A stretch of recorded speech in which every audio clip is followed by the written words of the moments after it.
September 19th, 1944, Musterbusch, Germany. The metallic hatch felt frigid beneath Lafayette Poole's gloved hands as he stood exposed in the commander's position, his gaze sweeping the tree line ahead through the pre-dawn gloom. His directives that morning had been explicit, almost solicitous. No leading the charge today, P. You and your team are being sent home for a war bonds tour. Remain on the periphery. Stay secure.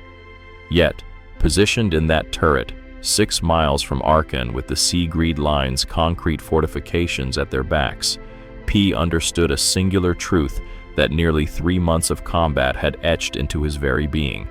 In warfare, safety is but an illusion.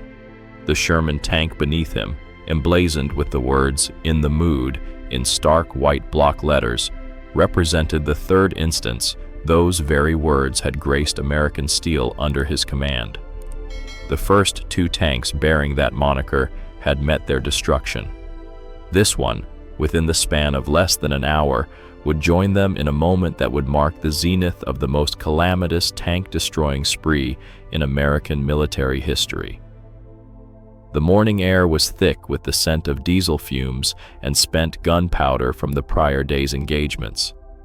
Poole could discern the low growl of other Shermans maneuvering into place, the rhythmic clatter of treads on cobblestones, the hushed tones of tank commanders conferring over their radio frequencies.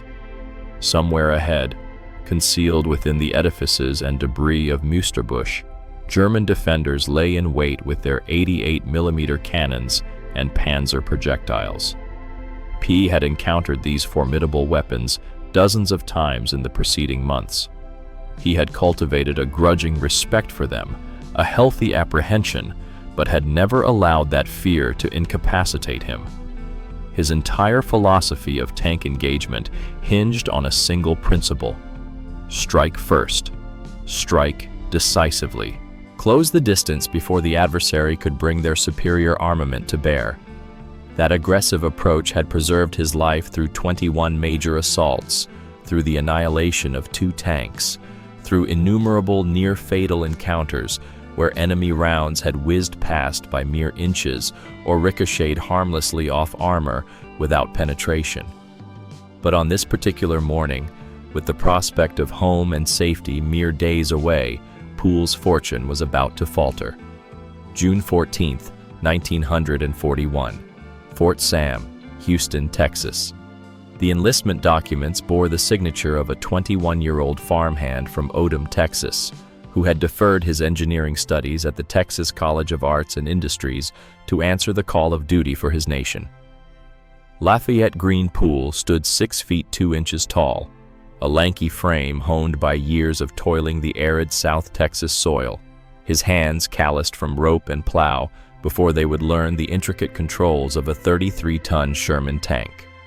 He had entered the world 5 minutes after his twin brother, John Thomas, on July 23, 1919, in the modest agricultural hamlet of Odom, though his formative years were spent on a farm situated near the adjacent town of Clinton. Both communities were nestled within the coastal plains of South Texas, regions where summer temperatures routinely exceeded 100 degrees Fahrenheit and rainfall was a scarce commodity. Life on a Texas farm during the 1920s entailed arduous physical labor from dawn till dusk, tending to livestock, repairing fences, and mending equipment with whatever materials could be scavenged or ingeniously improvised. Electricity remained a rarity, a luxury few rural households could afford. Running water was dispensed from wells, manually operated by hand pumps. Entertainment typically comprised radio broadcasts when batteries were obtainable and communal gatherings at church on Sundays. P and his twin brother John Thomas shared a profound bond despite their divergent temperaments. John Thomas would eventually enlist in the Navy, serving throughout the conflict aboard vessels in the Pacific Theater. Their sister, Tenny Mae, completed the Poole family unit. Their father, John McKinley Poole, and their mother, Marion Lee Ruth Poole, instilled in their offspring the enduring values of diligence, discipline, and service. Young Lafayette, known affectionately as Leif among his family and friends, exhibited exceptional athletic prowess and academic aptitude from his earliest years. He attended Taft High School, graduating in 1937, where he distinguished himself as a star player in football, his speed and competitive spirit making him a standout on the field. However, P's talents extended well beyond the athletic arena. He possessed a keen intellect and an unwavering determination to excel academically. Following his graduation from Taft High School in 1937, P enrolled at Corpus Christi College Academy, an all-male Catholic preparatory institution renowned for its stringent academic standards. P thrived within this demanding environment, applying the same intensity he brought to football and farm labor to his scholastic pursuits. He graduated as the valedictorian of his class in 1938, an accomplishment that paved the way for his subsequent higher education. P then matriculated at the Texas College of Arts and Industries in Kingsville, now recognized as Texas A&M University Kingsville, where he pursued a major in engineering. His proficiency in mathematics and mechanical systems foreshadowed a promising career in engineering, but P's academic trajectory would be irrevocably altered by global events beyond his volition. During his tenure as a student, P also engaged in boxing, competing in the 165-pound weight division. Boxing resonated perfectly with his inherent disposition. The sport demanded aggression, swift reflexes, strategic foresight, and the mental fortitude to endure punishment while steadfastly continuing the fight. He proved exceptionally adept in the ring, amassing an impressive amateur record of 41 victories without a single defeat. His combative style and formidable punches secured him the sectional Golden Gloves Championship in New Orleans, Louisiana. The National Golden Gloves organization extended an invitation for him to compete in the national finals, a coveted opportunity that might have launched a professional boxing career. P declined.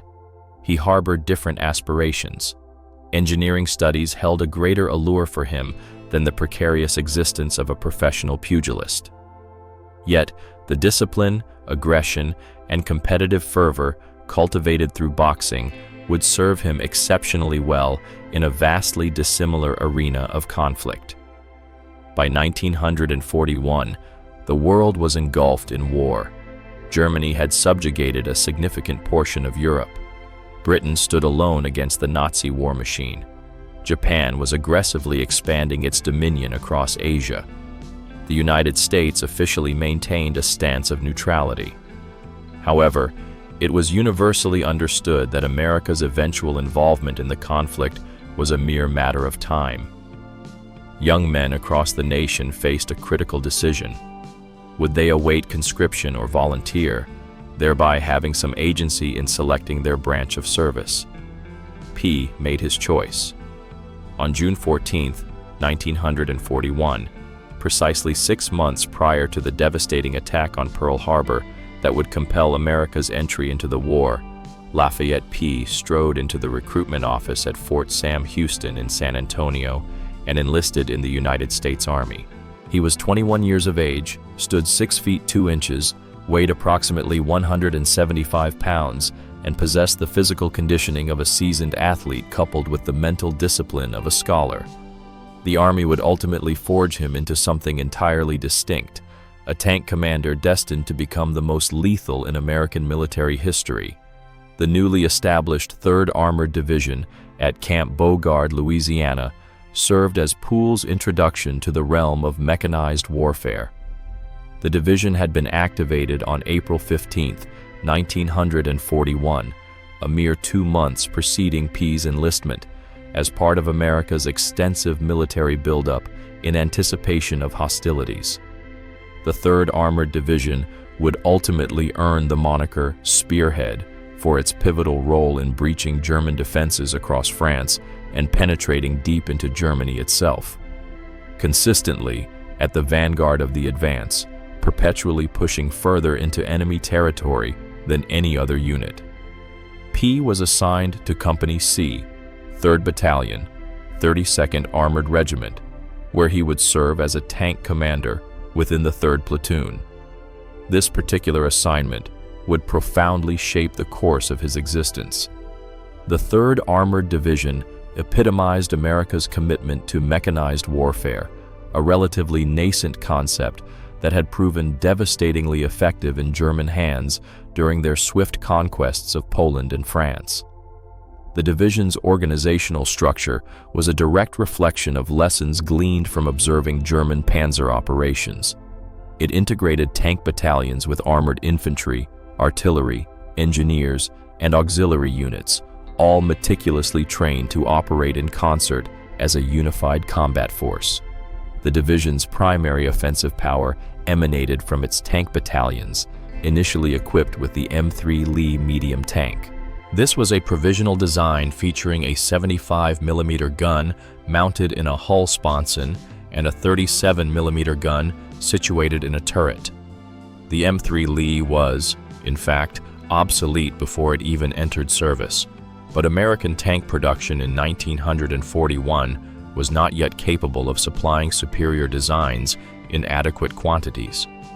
The M4 Sherman, which would evolve into the standard American medium tank for the remainder of the war, was just entering production when P joined the military. Training at Camp Beauregard proved to be both arduous and demanding. P and his fellow tankers underwent rigorous instruction in operating, maintaining, and engaging from armored vehicles under every conceivable circumstance. They practiced gunnery drills with such intensity that they could identify targets and engage them within mere seconds. They mastered radio communication procedures for coordinating effectively with other tanks, infantry units, and artillery support. They meticulously studied German tactics and equipment, acquainting themselves with the capabilities and vulnerabilities of the panzer tanks they would ultimately confront in combat. They conducted endless field exercises, simulating offensive maneuvers, defensive strategies, and pursuit operations. The Louisiana countryside transformed into their operational classroom. Its dense forests and treacherous swamps provided terrain that effectively mimicked the European battlefields where they would eventually fight. Poole's innate aggression, keen tactical instincts, and fierce competitive drive immediately set him apart as an exceptional soldier. Officers took note of his intensity during training exercises and his resolute unwillingness to accept anything less than first place in any endeavor. During gunnery practice, P's tank consistently achieved among the highest scores in the battalion. In tactical exercises, P demonstrated an intuitive grasp of terrain and enemy positions that far surpassed anything that could be imparted in a classroom setting. He absorbed every facet of tank warfare, understanding their movement, their combat capabilities, and their inherent weaknesses. He learned to interpret terrain with the acuity of a seasoned scout, identifying positions that offered strategic advantages in fields of fire, concealment, and routes for advance or withdrawal. Most crucially, P exhibited exemplary leadership qualities. The men under his command regarded him with respect, placed their trust in him implicitly, and would have followed him anywhere. That trust would be earned and re-earned countless times in the crucible of combat. P demanded perfection from himself and his soldiers, relentlessly pushing them through exhaustive gunnery drills, driving practice, and tactical maneuvers. His demands were neither cruel nor arbitrary. He simply recognized that in the brutal realities of combat, the distinction between a highly trained crew and a mediocre one represented the stark difference between survival and annihilation. Every second saved in target acquisition translated to firing the first shot. Every enemy round neutralized meant one fewer enemy tank firing back. Every accurate radio transmission facilitated superior coordination and support. Poole drilled these critical lessons into his crew until their actions became second nature, almost an instinctive reflex. Load, aim, fire, reload became a cadence as natural as breathing. Identify target, assess range, adjust fire became second nature. The crew would require every ounce of that rigorous training when they finally entered the fray of combat. When the opportunity arose to accept a commission as an officer, P declined. Commissioned officers typically commanded from battalion or company headquarters, orchestrating the movements of multiple tanks and supporting units from command posts. P, however, craved the direct engagement of combat, desiring to fight from within a tank, to lead from the forefront where he could directly observe the enemy and execute split-second tactical decisions. He preferred to remain intimately connected to his crew, to the heart of the battle. That pivotal decision would prove to be defining. Staff sergeants did not typically command platoons in combat situations, but P's extraordinary skills and assertive leadership propelled him to the forefront, leading multiple tanks in attack after attack, earning the unwavering trust of his superiors to accomplish missions that would ordinarily fall to lieutenants or captains. Training continued throughout 1942 and into 1943, expanding beyond the confines of Camp Beauregard to various other locations.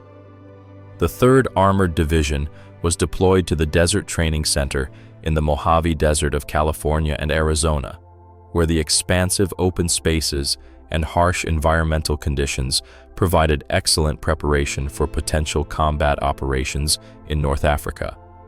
The desert maneuvers rigorously tested both the men and their machines under conditions of extreme heat, suffocating dust, and terrain offering virtually no concealment. Tank commanders honed their skills in navigation by dead reckoning across desolate, featureless expanses. Crews learned to meticulously maintain their vehicles under conditions that caused metal to expand, seals to fail, and critical systems to overheat. The lessons acquired in the desert would prove invaluable, although the 3rd Armored Division would ultimately engage in combat in Europe rather than Africa. Following their desert training, the division relocated to Indiantown Gap, Pennsylvania, for their final preparations before overseas deployment. The rolling hills and dense forests of Pennsylvania provided terrain that more closely resembled the European battlefields than either the swamps of Louisiana or the deserts of California. Here, the division practiced combined arms tactics that would prove to be decisive in both France and Germany. Tanks advanced in conjunction with infantry support, protected by artillery fire, with engineers standing ready to breach obstacles and clear minefields. Radio discipline was further refined. Maintenance procedures were perfected. Weaknesses in organizational structure and tactical execution were identified and systematically addressed. By late 1943, the 3rd Armored Division was as prepared for combat as extensive training could make it. During these formative years of intense training, P also experienced significant events in his personal life. He married Evelyn Wright while on leave in December 1942. This brief interlude offered a semblance of normalcy and happiness before his departure for the war that would ultimately define his generation. Evelyn would faithfully await his return throughout the conflict, her letters providing solace and strength to P during the darkest moments of combat. Together, they would eventually raise a family comprising 8 children, 4 sons and 4 daughters. Their marriage would endure until P's passing nearly 50 years later, a profound testament to the enduring strength of the bond they forged during those precious moments together before P embarked for England. In September 1943, P and the 32nd Armored Regiment boarded troop transports in New York Harbor, embarking on a transatlantic journey to stage in England. The crossing spanned approximately 2 weeks, with thousands of soldiers packed into converted passenger liners and cargo vessels, enduring cramped quarters, turbulent seas, and the omnipresent fear of German U-boats. The convoy navigated the Atlantic in a zigzag pattern to evade submarine wolf packs, protected by destroyer escorts that patrolled the perimeter, dropping depth charges whenever sonar contacts indicated the potential presence of submarines. P and his fellow tankers arrived safely in Liverpool in late September 1943. The 3rd Armored Division would subsequently spend 9 months in England, from September 1943 to June 1944, continuing their rigorous training and preparing for the cross-channel invasion that everyone understood was imminent. The division was staged near Liverpool and Bristol in Somerset, conducting exercises across the English countryside, collaborating with British units, and receiving the final equipment and personnel replacements that would bring the division to its full operational strength. The period of waiting proved to be a challenging one. Every soldier was acutely aware that invasion and combat were fast approaching, yet the precise timing and location remained unknown. Rumors circulated incessantly. Security measures were exceptionally stringent. Training persisted. During this period, P experienced his first and only defeat in the realm of combat sports. Joe Louis, the heavyweight boxing champion renowned as the Brown Bomber, conducted a tour of England in July 1944, engaging in exhibition matches for the assembled troops. Louis was, by all accounts, the greatest heavyweight boxer of all time, a cultural icon whose victories in the ring had become potent symbols of American strength and unwavering resolve.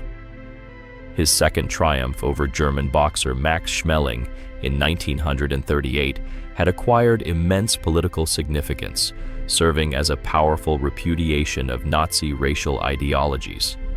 Now, Louis leveraged his immense fame to bolster troop morale, sparring with servicemen in friendly exhibition bouts.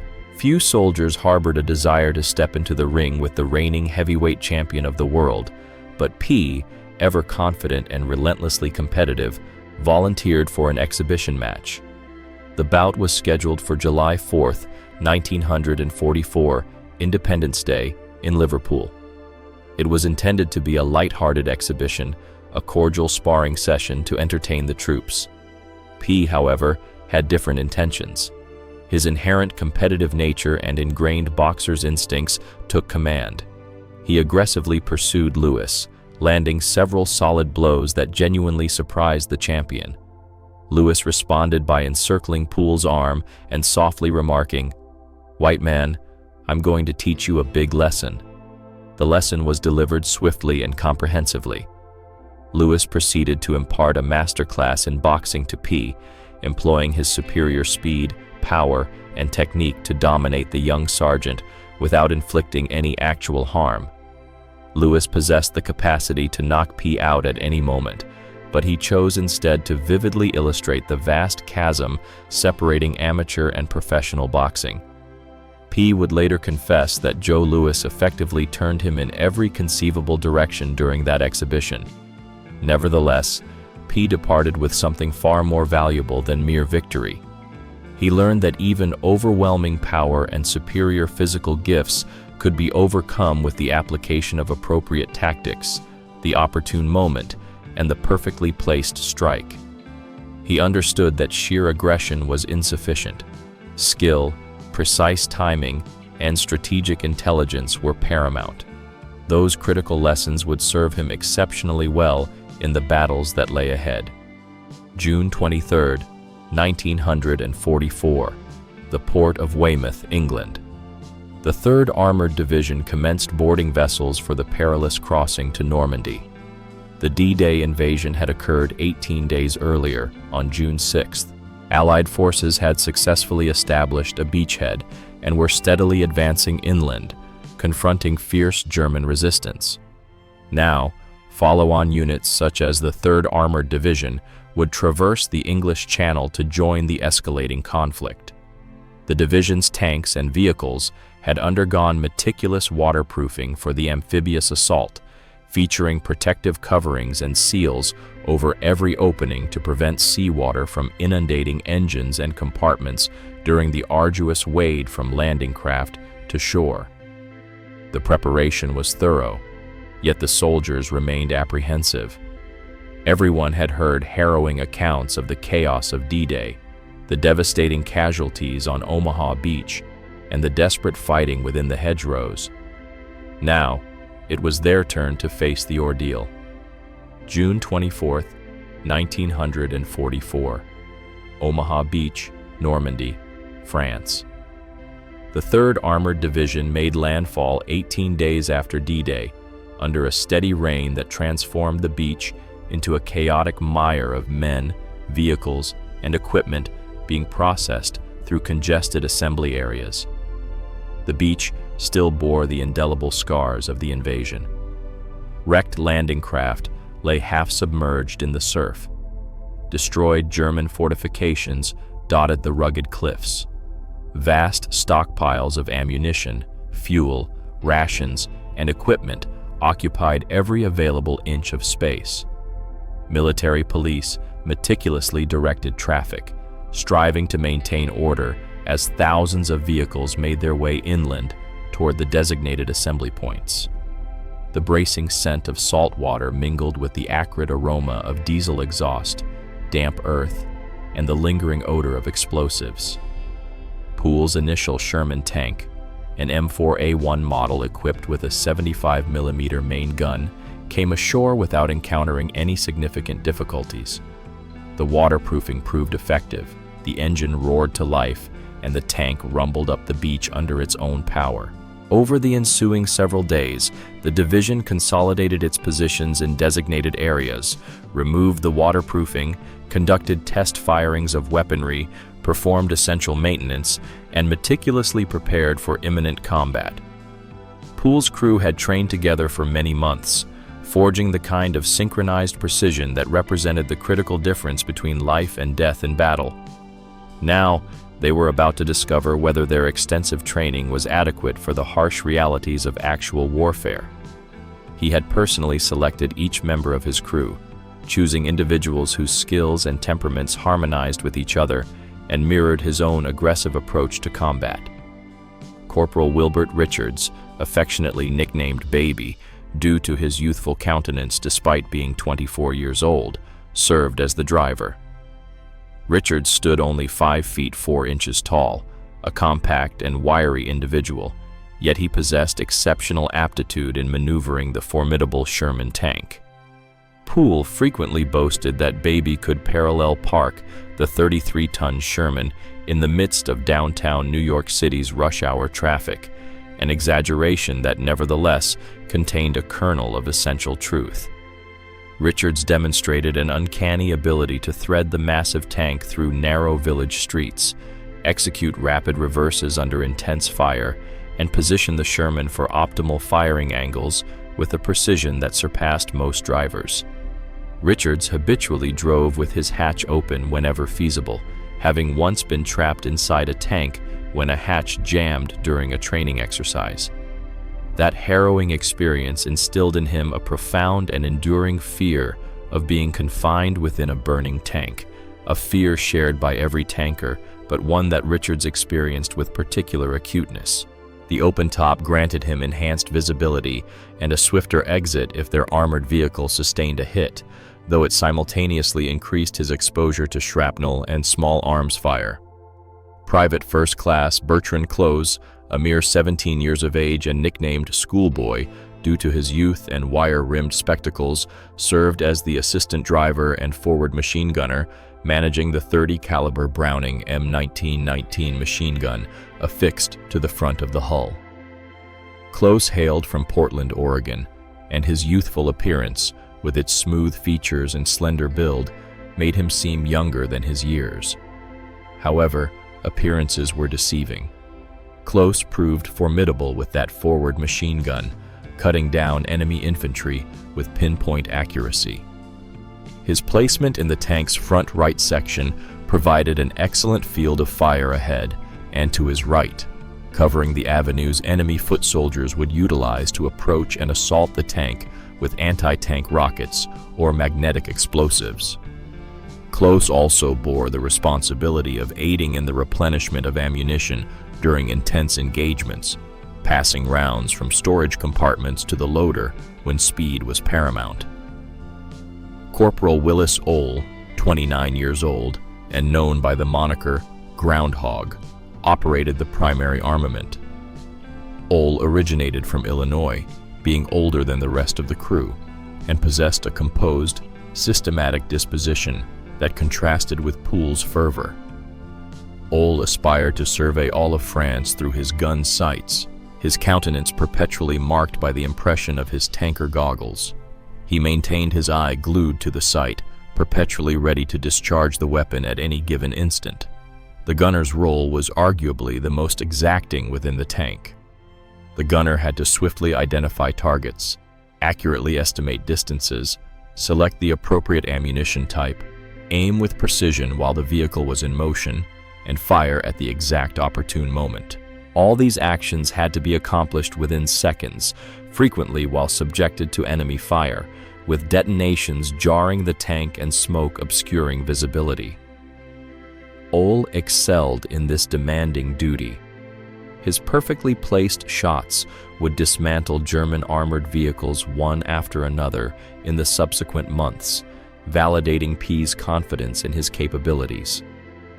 Technician 5th grade Delbert Boggs, 22 years of age, from Lancaster, Ohio, and referred to as Jailbird, fulfilled the role of loader. The appellation stemmed from his background. According to the unwritten rules of the crew, Boggs had faced charges of manslaughter and was presented with a choice by the court: incarceration or military service.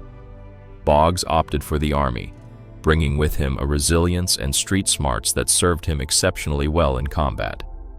Whether the account was entirely factual or partly exaggerated, it captured an essential aspect of Boggs's character. He was tough, tenacious, and unequivocally dependable under fire. The loader's task was physically taxing. A 75mm round weighed approximately 25 pounds, and the 76mm rounds they would later employ were even heavier. During periods of intense fighting, the loader might handle dozens of projectiles, selecting the correct ammunition type upon Poole's directive, loading them smoothly despite the confined space and the tank's violent motion, and then immediately preparing the subsequent round. Boggs was lean, but possessed sinewy strength and stamina.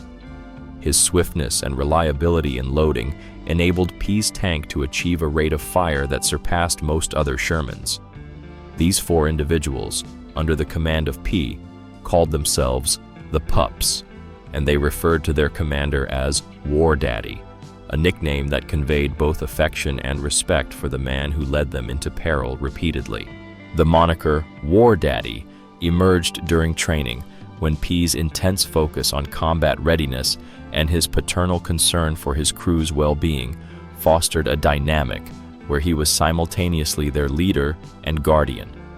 P was younger than Ole and not considerably older than the others, yet his force of personality and leadership aptitude positioned him as the natural focal point of the crew.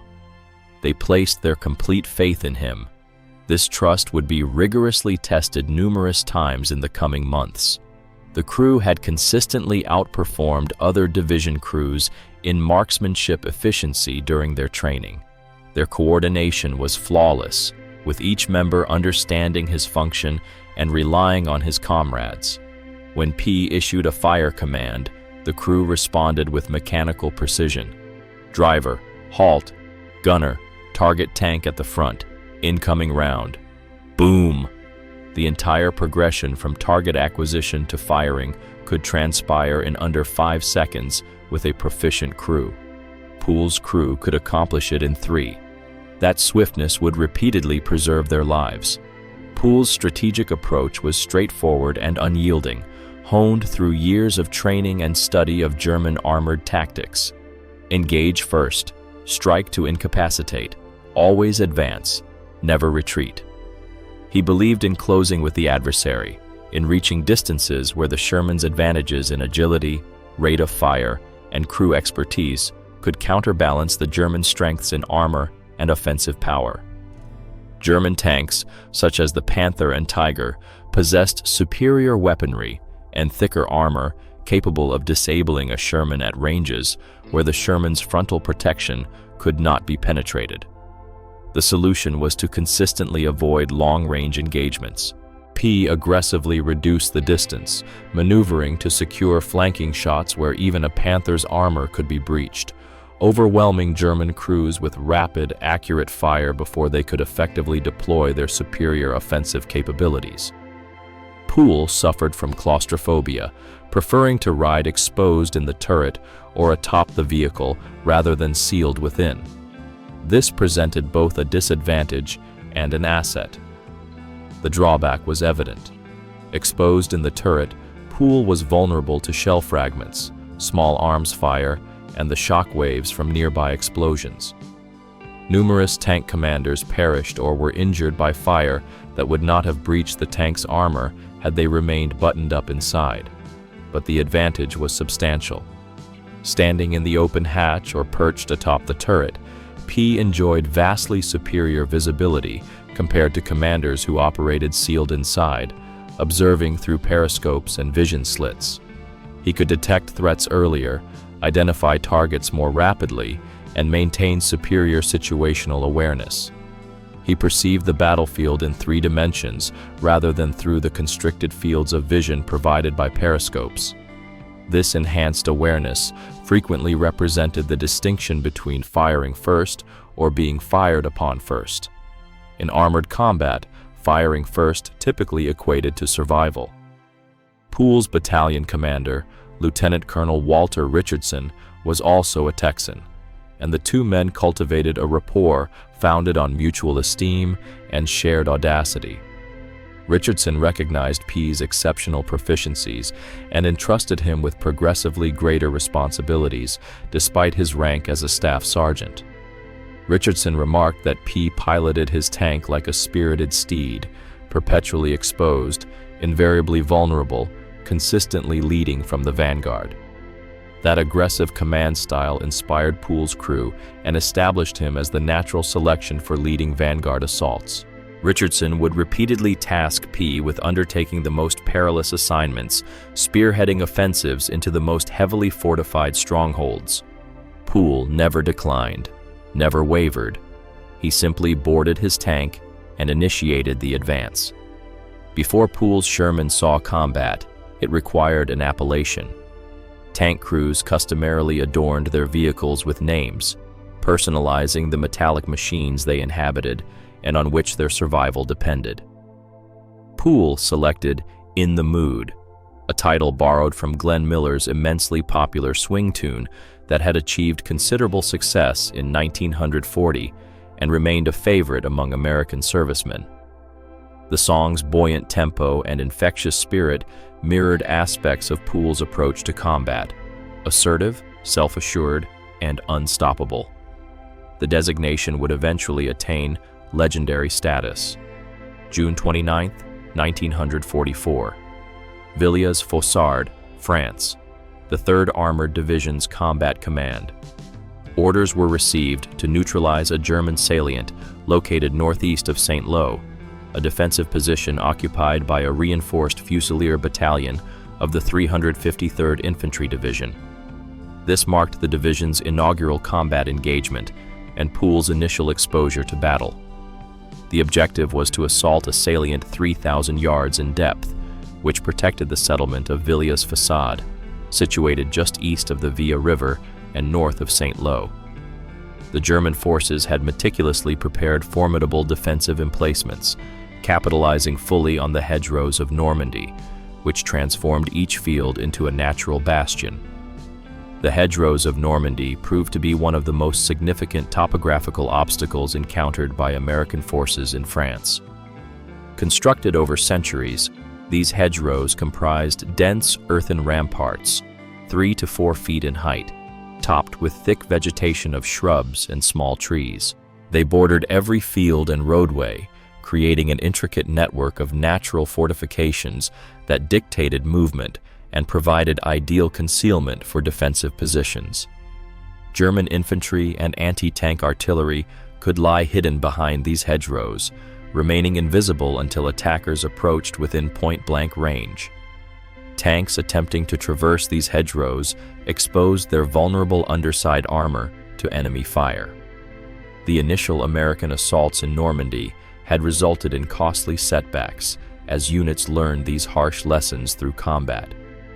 American engineers devised a solution: They salvaged large steel beams from the German coastal defenses, which were intended to thwart the D-Day invasion, and welded these beams to the fronts of Sherman tanks, creating battering rams known as Rhino tanks. These modified Shermans could breach hedgerows at speed without needing to ascend them, enabling the tanks to retain their armor protection while penetrating into adjacent fields. This innovation revolutionized the tactical landscape, granting American armor the necessary mobility to operate effectively in the hedgerow terrain. At 900 hours on June 29th, Combat Command A initiated its offensive with Task Forces X and Y, advancing abreast towards Villiers Facade. Poole's platoon advanced with Task Force Y on the right flank. An artillery barrage preceded the advance, with American guns bombarding German positions for 30 minutes before the tanks commenced their movement. The bombardment filled the atmosphere with the piercing sound of shells and the resounding thunder of explosions. Subsequently, the order to advance was issued. Poole's Sherman moved forward with other tanks from Task Force Y, lumbering across the Norman countryside towards the German strongholds. Visibility was restricted to the immediate hedgerow ahead, occasionally extending only 50 yards. Radio transmissions crackled in Poole's headset as other tank commanders reported enemy contact, requested artillery support, and coordinated their movements. The distinctive retort of German 75mm anti-tank guns echoed across the battlefield, met by the deeper roar of American tank cannons. Black smoke from destroyed vehicles drifted across the fields. Poole detected German vehicles in the distance through breaches in the hedgerows. Half track, 10 o'clock, 300 yards. He issued the fire command, and Ole sent a 75mm high-explosive round downrange. The projectile struck the German vehicle squarely, causing it to erupt in flames. Poole's crew accounted for the destruction of 3 German vehicles and inflicted over 70 enemy casualties during that initial day of combat. The ferocity and disarray of armored warfare proved to be precisely what P had trained for. Nevertheless, training could never fully prepare an individual for the reality of it. The auditory din was overwhelming. The dread was palpable. The surge of adrenaline distorted the perception of time, making it seem to both accelerate and decelerate simultaneously. Yet Poole's training asserted itself. He advanced with aggression, pushing forward, refusing to cede any ground. His crew responded with discipline and precision, each member executing his role precisely as drilled during countless training exercises. Then arrived the moment that every tank crew dreaded. In the mood, entered the village of La Forge, part of the Villiers Facade combat zone, proceeding down a narrow thoroughfare flanked by stone structures. The village was purportedly cleared of enemy forces, but intelligence was imperfect, and circumstances in combat could shift rapidly. As the Sherman traversed the street, a German soldier emerged from a doorway, brandished a Panzerfaust, aimed the shoulder-fired anti-tank weapon, and fired from a distance of less than 50 yards. The Panzerfaust was a straightforward yet effective weapon, a shaped charge warhead mounted on a disposable launcher. It possessed the capability to penetrate over 200 millimeters of armor, more than sufficient to destroy a Sherman. The rocket motor ignited with a whoosh, and the warhead streaked across the short distance, impacting the side armor of In the Mood, with a metallic clang that reverberated through the crew compartment. The shaped charge detonated against the armor, generating a jet of superheated metal that punched through into the crew compartment. The tank shuddered violently. Smoke filled the interior. Alarms blared. Poole immediately barked the order, "Bail out!" All 5 crew members scrambled from the disabled tank, moving with the practiced alacrity instilled by training. P was the first out, exiting through the commander's hatch, followed closely by Ole Richards and Close egressed through the driver and assistant driver hatches in the front hull. Boggs squeezed through the loader's hatch.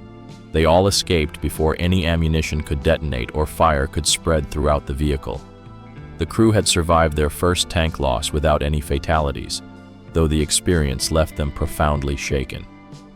In the Mood, the initial Sherman to bear that designation, was destroyed.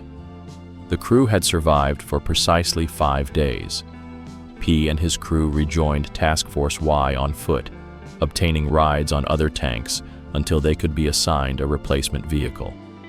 The engagement for Villiers-Fossard continued throughout June 30th. Combat Command A sustained losses of 31 tanks and 12 other vehicles during the 2-day battle. This served as a stark introduction to the grim reality of armored warfare in Normandy. German defensive fire was both accurate and lethal. The terrain consistently favored the defenders at every juncture, yet the assault achieved its objective. American forces captured Villiers-Fossard and maintained control until relieved by elements of the 29th Infantry Division. The 3rd Armored Division had successfully navigated its initial trial, acquiring invaluable insights into hedgerow combat that would prove beneficial in the ensuing weeks. July 1st, 1944. Somewhere in Normandy, P and his crew were issued their replacement tank, an M4A1 equipped with the new 76mm main gun, designated M4A176W. Poole was the first tank commander in his regiment to receive this upgraded variant, a testament to his performance during the Villiers-Fossard battle. The new tank represented a substantial enhancement in offensive capability. The W signified wet stowage, a critical safety feature where ammunition racks were encased within containers filled with a mixture of water, ethylene glycol, and a corrosion inhibitor known as Ammudamp. This wet stowage dramatically mitigated the risk of catastrophic fires when the tank sustained a penetration. Early model Shermans had a notorious reputation for combusting when hit, earning the moniker Ronson from German tankers, a reference to the cigarette lighter advertised with the slogan, "Lights first time, every time." The wet stowage system significantly improved crew survivability. The 76mm gun constituted a monumental leap in armor penetration capacity compared to the 75mm. While the 75mm M3 gun could only penetrate a Panther's frontal armor at distances under 100 yards under optimal conditions, the 76mm M1 gun could penetrate Panther side armor at 2,000 yards and frontal armor at distances up to 500 yards when employing armor-piercing ammunition. Against German Mark V tanks, the most prevalent German medium tank, the 76mm proved effective at even greater ranges. The compromise was that the 76mm fired a less potent high-explosive round than the 75mm, rendering it slightly less effective against infantry and soft targets. However, for Poole's aggressive close-quarters tank hunting strategy, the improved anti-armor capability was indispensable. Poole immediately had "In the Mood" emblazoned on the new hull, perpetuating the tradition. The crew boarded their new vehicle, familiarizing themselves with the subtly altered layout and controls. The 76mm gun was longer and heavier than the 75mm, marginally shifting the tank's equilibrium. The internal arrangement for ammunition storage differed. The crew needed to master these distinctions to truly make the new tank their own. Over the ensuing 6 weeks, P and his crew would author the most extraordinary chapter in American tank warfare history with this particular vehicle. The hedgerow engagements in Normandy tested the skill and resolve of every tanker. The rhythm of battle was brutally simple: advance to a hedgerow, endure fire from the next hedgerow, request artillery support, storm through the hedgerow under covering fire, clear the field of enemy infantry, proceed to the subsequent hedgerow, and repeat this process endlessly, day after day. Visibility was measured in yards. Ambushes could materialize from any direction. German 75mm and 88mm anti-tank guns lay concealed behind every stone wall and hedgerow, their long barrels meticulously hidden until American tanks approached within lethal range. German infantry, armed with Panzerfausts, infiltrated close to American positions under the cover of darkness, awaiting opportunities to discharge their shaped charge warheads into the sides or rear armor of tanks. The casualty rate for tank crews was staggering. Yet, Poole's tactical instincts proved exceptional. He developed an almost preternatural ability to interpret terrain, to identify potential enemy positions before they revealed themselves. He studied the way shadows fell, the patterns of vegetation, the lines of sight from various vantage points. He learned to recognize the subtle indicators of defensive preparations, the minor disturbances in foliage that might conceal a gun emplacement, the optimal firing positions that an experienced adversary would naturally select. This capacity to think like the enemy, to anticipate their actions, afforded P a critical advantage. He detected threats before they detected him. He engaged first, typically neutralizing enemy positions before they could return effective fire. On one occasion, advancing at dusk near the town of La Mesnil-Herman, P was about to instruct his driver to halt for the night when a form materialized in the encroaching darkness, approximately 50 feet ahead.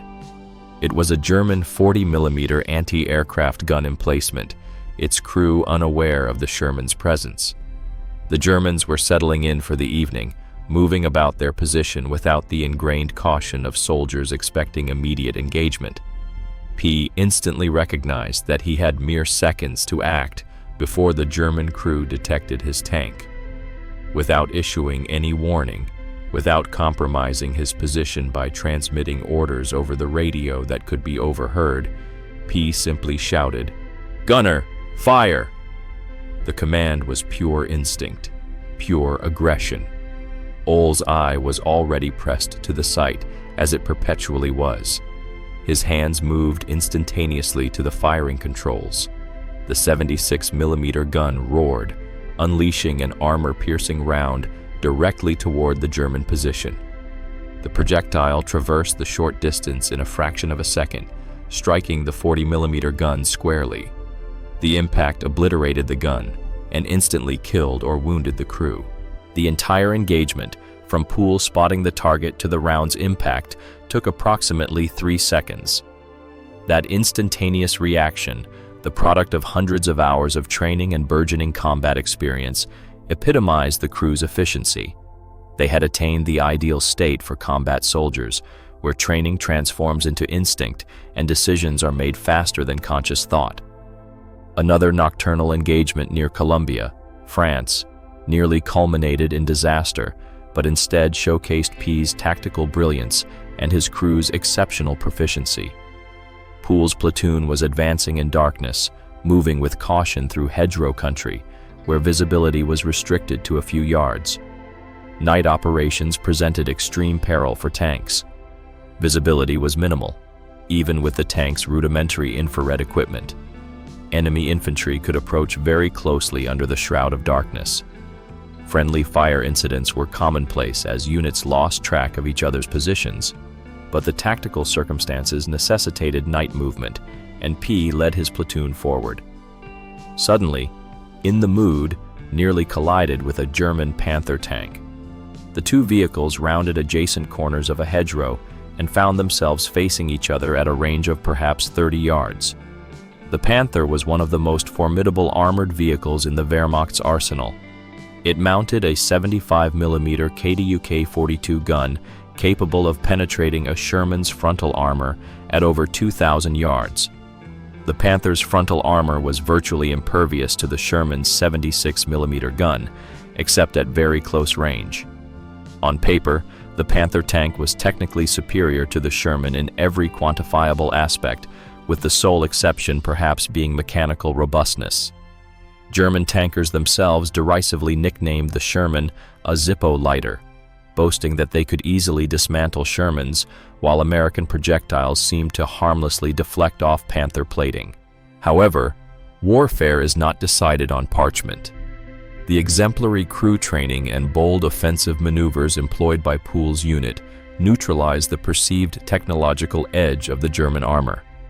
Both tank commanders detected each other simultaneously and issued firing orders.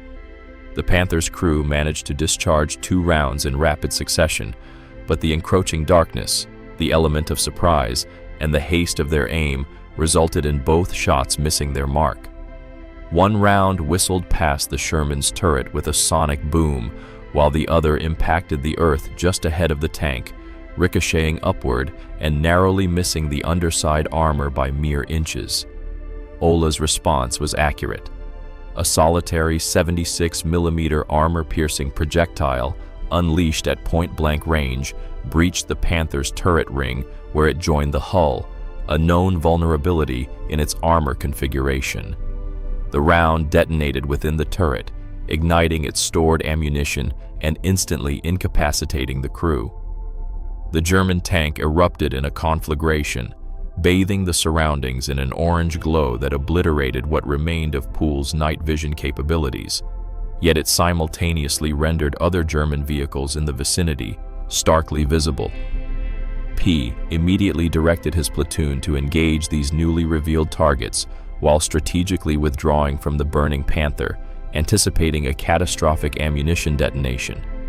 The entire engagement, from initial contact to the Panther being engulfed in flames, lasted approximately 10 seconds. P had achieved victory in a duel against a technologically superior adversary through superior crew performance, enhanced training, swifter responses, and more precise marksmanship. Word of Poole's successful engagement disseminated rapidly through the battalion and subsequently the entire division. American tankers harbored a considerable apprehension towards both the Panther and Tiger tanks. Tales circulated widely concerning these formidable German war machines, capable of neutralizing Shermans from distances where American weaponry proved ineffectual. The morale of American crews suffered significantly when confronted by these behemoths. Yet, P had definitively demonstrated that these imposing German tanks were not invincible. Assertive tactics, proficient crew execution, and accurate firing could indeed surmount a technological deficit. P's example served as a powerful catalyst, inspiring other tank commanders to adopt a more aggressive posture, seeking to rapidly close the distance where American advantages in agility and rate of fire could effectively counterbalance their own limitations in armament and armor thickness. On the 26th of July, 1944, Operation Cobra commenced with one of history's most concentrated aerial bombardments. Over 1,500 American heavy bombers and 380 medium bombers unleashed nearly 4,000 tons of ordnance upon German positions south of Saint-Lô within a mere few hours. The intention behind this bombardment was to obliterate German defensive fortifications, thereby creating a breach through which American armored forces could surge into the open terrain beyond the hedgerow country. The plan was executed with remarkable success, notwithstanding tragic instances of friendly fire that claimed the lives of over 100 American soldiers, including Lieutenant General Leslie McNair. The German lines buckled and fractured under the sustained aerial assault. Their defensive structures ceased to exist as cohesive fortifications. Surviving German defenders were left disoriented, disorganized, and incapable of mounting any meaningful opposition. The 3rd Armored Division spearheaded the exploitation, breaching the devastated German lines on the 29th of July and advancing rapidly southward into the open countryside. Following weeks of arduous hedgerow combat, where progress was measured in mere hundreds of yards per day, the division suddenly found itself engaged in a fluid war of movement. Tanks raced down roadways at speeds of 20 and 30 miles per hour, covering more ground in mere hours than they had achieved in the preceding weeks of fighting. German units, outmaneuvered and isolated by the swift American advance, attempted to retreat, but found their escape routes effectively severed. Thousands of German soldiers surrendered. Those who chose to resist were swiftly overwhelmed by the overwhelming American firepower and mobility. Poole's tanks spearheaded assault after assault during this breakout phase. Always at the vanguard, perpetually pushing forward. The role of a spearhead tank was simultaneously an honor and a potential death sentence. The spearhead tank was invariably the first to encounter enemy resistance, the first to be engaged by anti-tank weaponry and Panzerfausts, the first to detonate mines or stumble into prearranged ambushes. The casualty rates for spearhead tanks were astronomically high. Nevertheless, P repeatedly volunteered for this perilous assignment. His crew never questioned his directives. They placed their unwavering trust in War Daddy to guide them through. And somehow, defying all odds, the Mood continued to roll forward, relentlessly destroying enemy vehicles and miraculously surviving when other tanks were struck and consumed by flames. Near Liège, Belgium, at a location known as Dyson, P distinguished himself while functioning as a platoon leader during the relentless pursuit across France and into Belgium. The 3rd Armored Division had advanced with such remarkable speed that P, a staff sergeant, found himself commanding a platoon of 5 tanks due to a scarcity of available officers. Their column was progressing along a road when they came under fire from their left flank. German half-tracks and armored cars, attempting to evade the encircling Allied forces, had inadvertently blundered into the American column. P ordered his column to maintain its forward momentum while he maneuvered the Mood to confront the emergent threat. The crew identified the German contingent, comprising approximately a dozen vehicles, attempting to traverse open country through fields and wooded areas. Pool closed to within effective firing range and opened fire, destroying 6 enemy vehicles in rapid succession.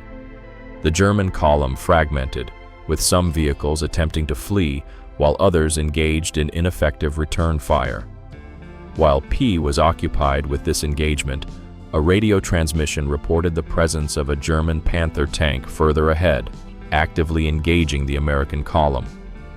P was faced with a critical decision: continue eliminating the vehicles already under his command, or race back to confront the more significant threat posed by the Panther. He elected the latter. P ordered Richards to return to the column at maximum velocity. The Sherman accelerated down the road at 25 miles per hour, a speed considered unsafe given the terrain and visibility, but P understood that every second was crucial.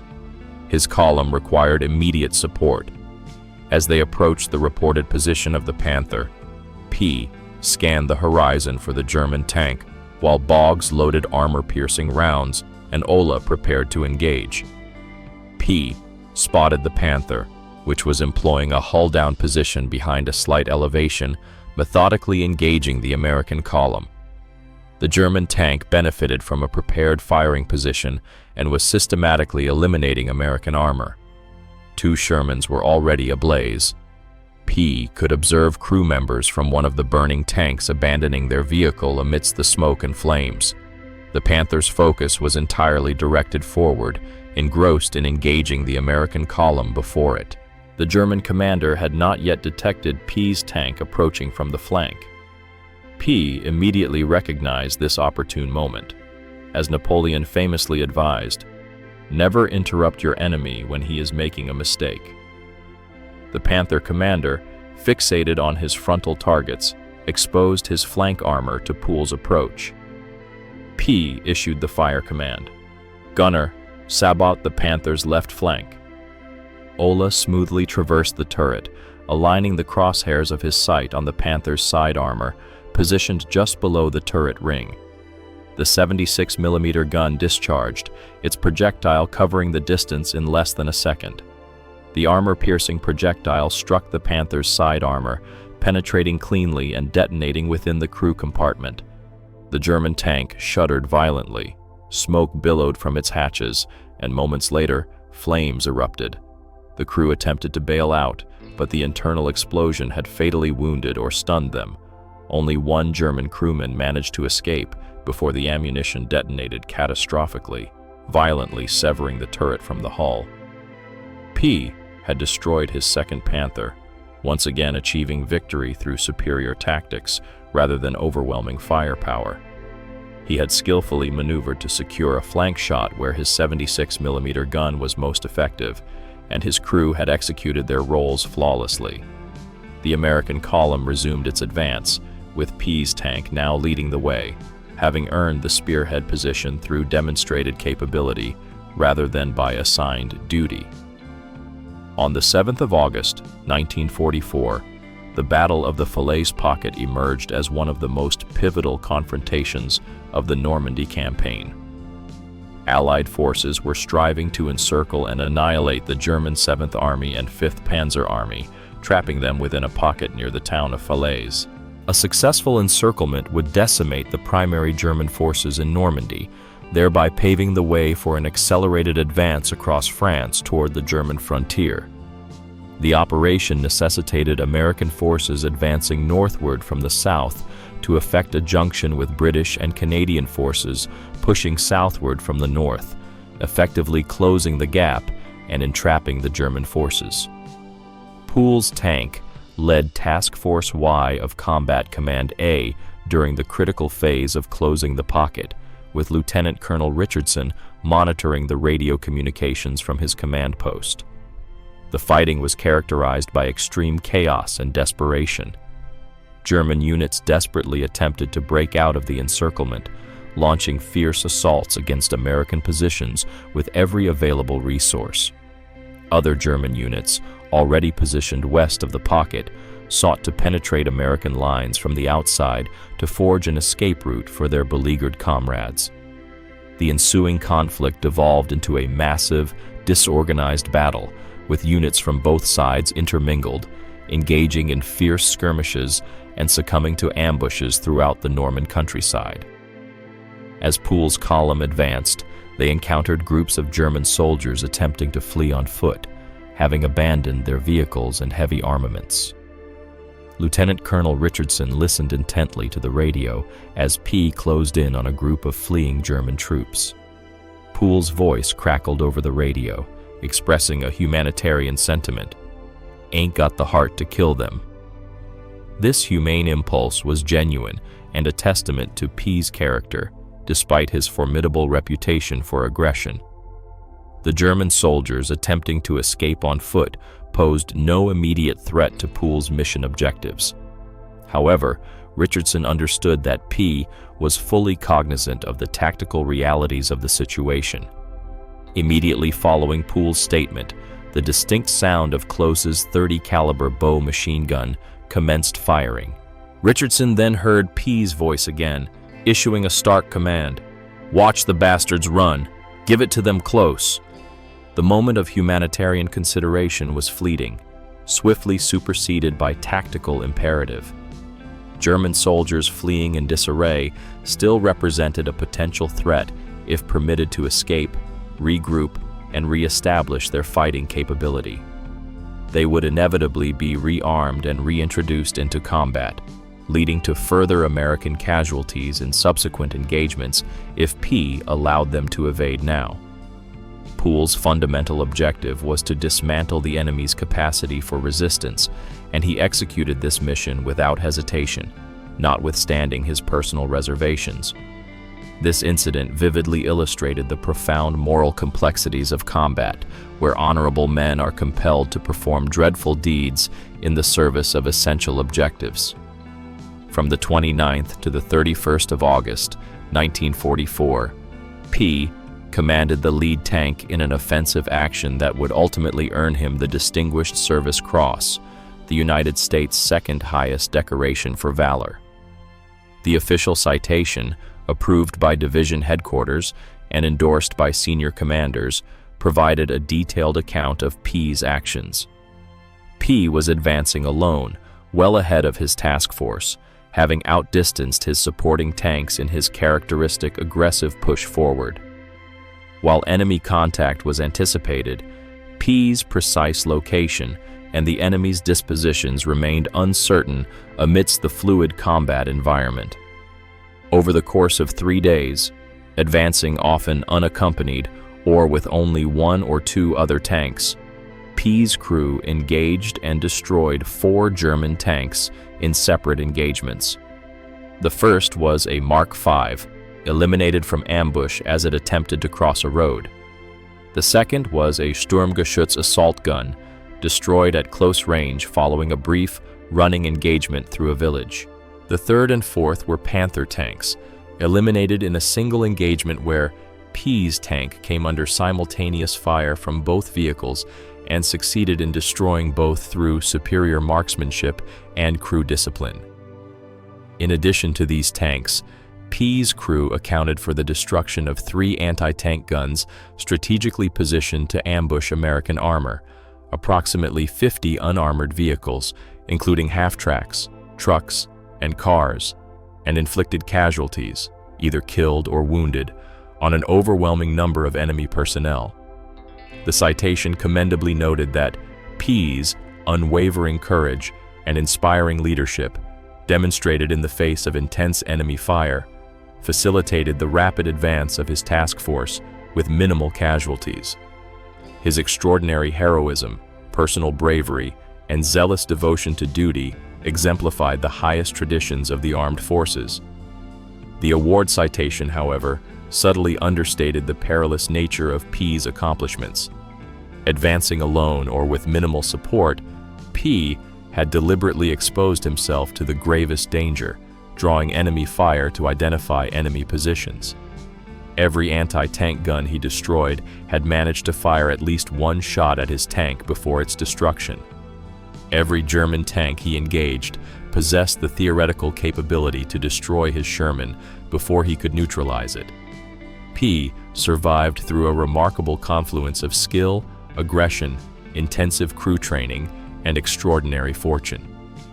The Distinguished Service Cross recognized his valorous actions, although many who witnessed his feats believed he was deserving of the Medal of Honor. Over those 3 crucial days in late August, P unequivocally demonstrated that aggressive action, superior tactical acumen, and exceptional crew performance could effectively overcome both numerical and technological disadvantages. The Sherman tank was demonstrably inferior to its German medium and heavy counterparts in terms of armor protection and firepower. However, P conclusively proved that the tank crew's proficiency, rather than the tank's thicker armor or larger gun, ultimately determined the outcome of an engagement. His exemplary conduct inspired other tank commanders throughout the division to adopt a more aggressive combat approach, to embrace calculated risks, and to prioritize closing with the enemy rather than engaging from distant standoff positions where Germany's technological advantage held decisive sway. On the 17th of August 1944, while operating in France, Combat Command A was engaged in expelling the remaining German forces from a village during the pursuit phase across France. The conflict had transitioned into a relentless chase, with German forces retreating towards Germany's borders and American armor racing to intercept and destroy them before they could establish new defensive lines. P's tank was leading the assault into the village when disaster struck from an unforeseen direction. American P-38 Lightning fighter bombers appeared overhead, actively searching for German armor. The P-38, a distinctive aircraft characterized by its twin engines and central fuselage, was readily identifiable and typically a welcome presence for American ground forces. These P-38s provided crucial close air support, attacked German convoys, and assisted American units by identifying enemy positions and directing artillery fire. However, on this particular day, the P-38 pilots committed a grave error. From their altitude of several thousand feet, all tanks presented similar silhouettes. The distinctive features that enabled ground observers to differentiate friend from foe were significantly more challenging to discern from above. The P-38 pilot observed tanks advancing through a French village and erroneously assumed they were German. The lead pilot called out the target and initiated his attack run, closely followed by his wingmen. The P-38s were equipped with rockets, devastating ordnance effective against armored vehicles when deployed from diving attacks.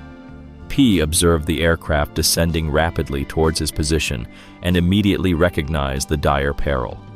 He seized the radio handset, frantically attempting to identify his unit as friendly American forces, but the P-38s were already committed to their assault.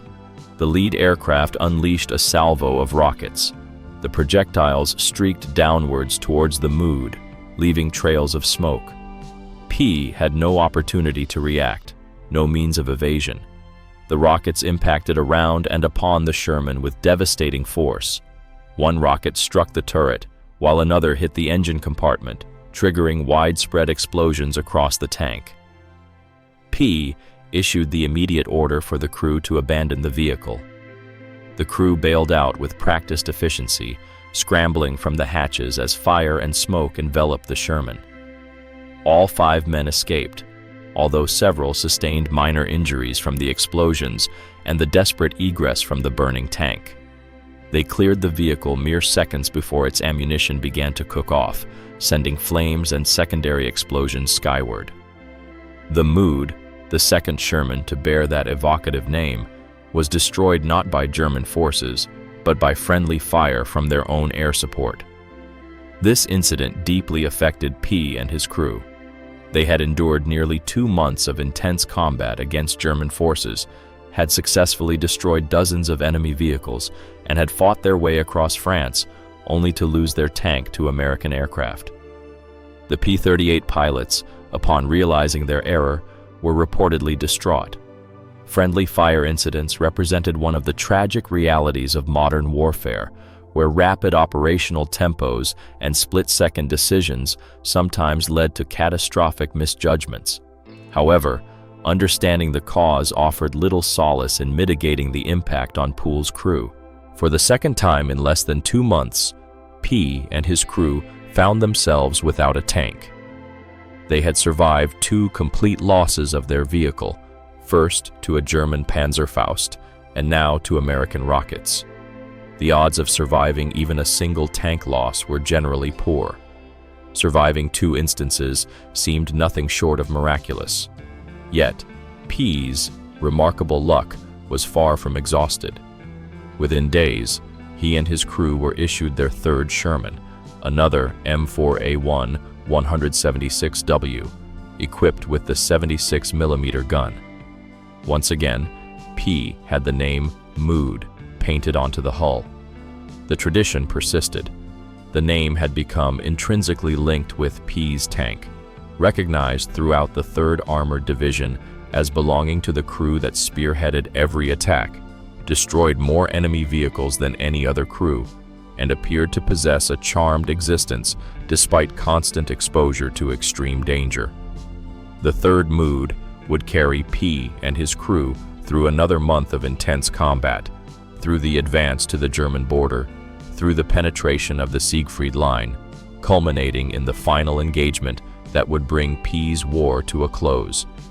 In September of 1944, the 3rd Armored Division advanced rapidly across France and into Belgium, pursuing German forces that were attempting to retreat towards the Siegfried Line, Germany's formidable defensive fortifications along its western frontier. The Siegfried Line, referred to by the Germans as the West Wall, comprised a complex network of bunkers, anti-tank obstacles, and minefields stretching for hundreds of miles. Constructed in the 1930s as a defensive bulwark against France, these fortifications had fallen into disrepair during Germany's period of offensive military dominance.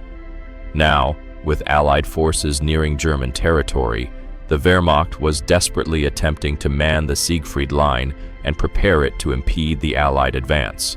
The race to reach the Siegfried Line before German forces could fully occupy and fortify its defenses became a paramount objective. If Allied forces could breach the line while German defenses remained disorganized, they might be able to penetrate into Germany itself before the onset of winter halted operations.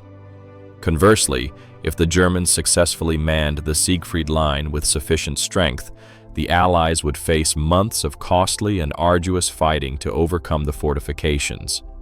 Pool's tank continued to lead assaults during this critical pursuit phase. His crew's tally of destroyed enemy vehicles steadily increased. By early September, P had personally been credited with the destruction of over 250 enemy vehicles. including at least 12 confirmed tank kills.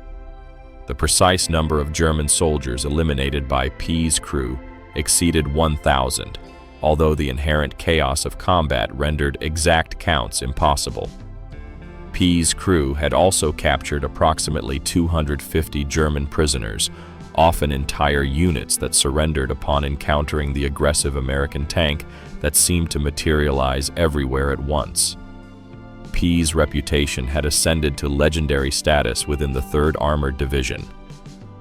Other tank commanders meticulously studied his tactical approaches, seeking to comprehend the factors behind his remarkable achievements. Infantry units actively requested Pool's tank for support during particularly challenging offensives, fully aware that War Daddy would lead the charge forward, irrespective of enemy resistance. Division headquarters acknowledged P's immense value, both as a combat leader and as a potent source of inspiration for other tankers. However, they also recognized that P's aggressive tactics and constant exposure to extreme danger rendered his continued survival increasingly improbable. The inexorable law of averages suggested that even the most skilled tanker's luck would eventually falter. In mid-September, Division headquarters rendered a decisive decision. P and his crew were to be repatriated to the United States for a war bonds tour. They had unequivocally earned this respite. They had survived 3 tank losses, participated in 21 major assaults, and compiled a combat record unmatched by any other American tank crew.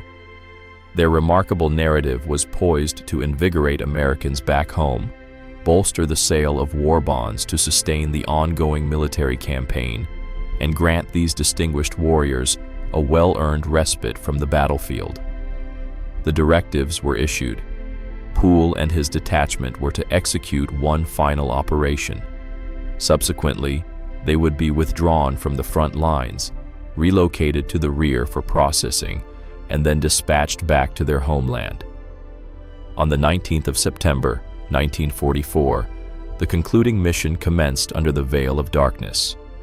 Combat Command A of the 3rd Armored Division was assigned the task of advancing towards Aachen, which was slated to be the inaugural major German city to confront an Allied offensive. The approach to Aachen necessitated the pacification of the numerous hamlets and villages that fortified the city's western approaches. Musterbusch was one such settlement, situated approximately 6 miles from Aachen proper. This small cluster of residences and farms had been transformed by German forces into a fortified strongpoint. Pool's orders for this penultimate day were explicit and geared towards preservation. Refrain from taking the lead. Maintain a position on the flank. The objective was straightforward: provide supporting fire for other units engaged in the primary assault, while deliberately avoiding the most perilous sectors. The division's command intended for Pool and his crew to survive this last engagement before their return home. Pool grasped the instructions, yet his inherent disposition, coupled with 3 months of combat experience, informed him that no position within a tank engagement offered genuine security. The assault commenced at dawn. American tanks advanced in a synchronized offensive, accompanied by infantry who moved alongside to clear buildings and neutralize anti-tank weaponry. German resistance was immediate and formidable. The avenues leading to Aachen were critical to Germany's defensive strategy, and every meter of ground would be fiercely contested. Artillery barrages rained down on both sides, and mortar rounds detonated amidst the advancing American troops. The distinct crack of German 88mm guns signaled the presence of anti-tank emplacements, and Shermans began to ignite. Pool's tank proceeded along the flank as directed, delivering covering fire for the main offensive. The crew operated with an efficiency forged over 3 months of intense combat. Ola meticulously scanned for targets through his gun sight. Boggs stood ready, managing the ammunition. Richards expertly maneuvered the Sherman into firing positions identified by Pool. Close vigilantly watched the flanks with his bow-mounted machine gun. Pool occupied the commander's station, exposed as was his habit, directing his crew's fire and monitoring the radio for battlefield updates. However, Willis Ola was absent from the tank that morning. Ola had been temporarily reassigned to the United States, a component of the Army's standard rotation for combat veterans, designed to afford seasoned soldiers a respite from combat and to leverage their experience for training purposes. Assuming Ola's role, manning the main armament for this final engagement, was Private First Class Paul Kenneth King, a 20-year-old gunner hailing from Anderson County, Tennessee. King was proficient and capable, but he lacked Ola's 3 months of shared combat experience with Poole's unit. The seamless coordination that Poole's original crew had cultivated through numerous engagements was somewhat attenuated, although King exerted his utmost effort to align with the crew's exceptional standards. The offensive pressed into Musterbusch itself. Buildings provided cover for German defenders. Every window, every entrance, every heap of debris could conceal a panzer team or a machine gun emplacement. The fighting devolved into close quarters and brutal exchanges. Tanks unleashed high explosive rounds into structures suspected of housing enemy forces. Infantry meticulously cleared houses, room by room. German soldiers resisted with desperate ferocity, acutely aware that they were now defending their native soil, not occupied territory. Poole's tank arrived at a street intersection within Musterbusch. This vantage point offered clear lines of fire down several streets, enabling Poole to support the main assault while maintaining a relatively secure position. For a fleeting moment, the situation appeared to be stabilizing. American forces were making headway. While German opposition remained intense, it was gradually being overcome. Poole might, in fact, survive this final mission and reach home. Then, disaster struck with the sudden, brutal violence that defined tank warfare. A German Panther tank, strategically concealed in a protected position that afforded excellent fields of fire, opened its assault on the American armor. The Panther's commander had meticulously positioned his vehicle, awaiting the opportune moment to unleash fire upon the American Shermans as they entered his kill zone. He had identified Poole's tank as a primary target, perhaps discerning its unit markings, perhaps simply selecting the nearest American tank, or possibly adhering to the tactical principle of engaging the most threatening enemy first. The Panther's 75mm KWK-42 gun discharged 2 rounds in rapid succession. Both projectiles were aimed with lethal precision at "in the mood." The initial armor-piercing round impacted the Sherman's turret, breaching the armor and detonating within the crew compartment. The second round struck almost instantaneously, hitting the hull and inflicting catastrophic damage upon the tank's internal systems. The internal explosions within the turret instantly killed Private First Class Paul Kenneth King. The young gunner from Tennessee, filling in for Ola on what was intended to be a less perilous mission, perished in the blinding flash of superheated metal and explosive force. He never had the opportunity to react, never comprehended what had struck him. Poole, positioned in the commander's seat, was struck by shrapnel and the concussive force from the penetrating rounds. Metal fragments inflicted massive trauma to his right leg. The shockwaves emanating from the explosions within the confined confines of the turret rendered him dazed. However, an innate instinct, a survival reflex honed over months of combat, compelled him to issue the order to abandon the vehicle. The surviving crew members hastily exited the stricken tank. Richards and Close egressed through their respective hull hatches, Richards overcoming his apprehension of being trapped to escape via the driver's position. Boggs squeezed through the loader's hatch, despite sustaining injuries from the explosions. Poole attempted to extricate himself through the commander's hatch, but his shattered right leg could no longer bear his weight. He struggled valiantly against the encroaching shock and pain, acutely aware of the possibility that the tank might detonate at any moment. At that critical juncture, the Sherman, already severely compromised, lurched forward, plunging into a sizable shell crater, The forward momentum propelled Poole partially out of the turret, but simultaneously trapped him against the hatch rim. His crew, already clear of the vehicle, turned back, disregarding the peril, to aid their commander. They managed to pull Poole free from the hatch and drag him away from "in the mood" just as ammunition began to detonate within the hull. They had mere seconds to spare. Poole remained conscious, but was in shock from his grievous injuries. His right leg was mangled beyond any hope of repair, shattered by shrapnel and the blast effects. Hemorrhage was severe. The crew promptly summoned medics while administering what rudimentary first aid they could with their limited available supplies. Medics arrived within minutes, stabilizing Poole and preparing him for evacuation to the rear. The crew watched as their commander was loaded onto a jeep and driven away towards a field hospital. They had collectively survived 3 tank losses, endured 83 days of relentless combat, accounted for the destruction of 258 enemy vehicles, and eliminated over 1,000 German soldiers. Yet, Paul Kenneth King was deceased, and War Daddy's war had concluded. Poole was evacuated through the medical system, progressing from a field hospital to a base hospital, and ultimately to a medical facility within the United States. The damage to his right leg proved too extensive for surgical repair. Surgeons amputated the limb 8 inches above the knee, removing the shattered bone and mangled tissue in an operation that saved Poole's life, but effectively ended his tenure as a tank commander. The recovery period was protracted and arduous. Poole underwent numerous surgical procedures, battled infections, and learned to walk anew with a prosthetic limb, but he was alive.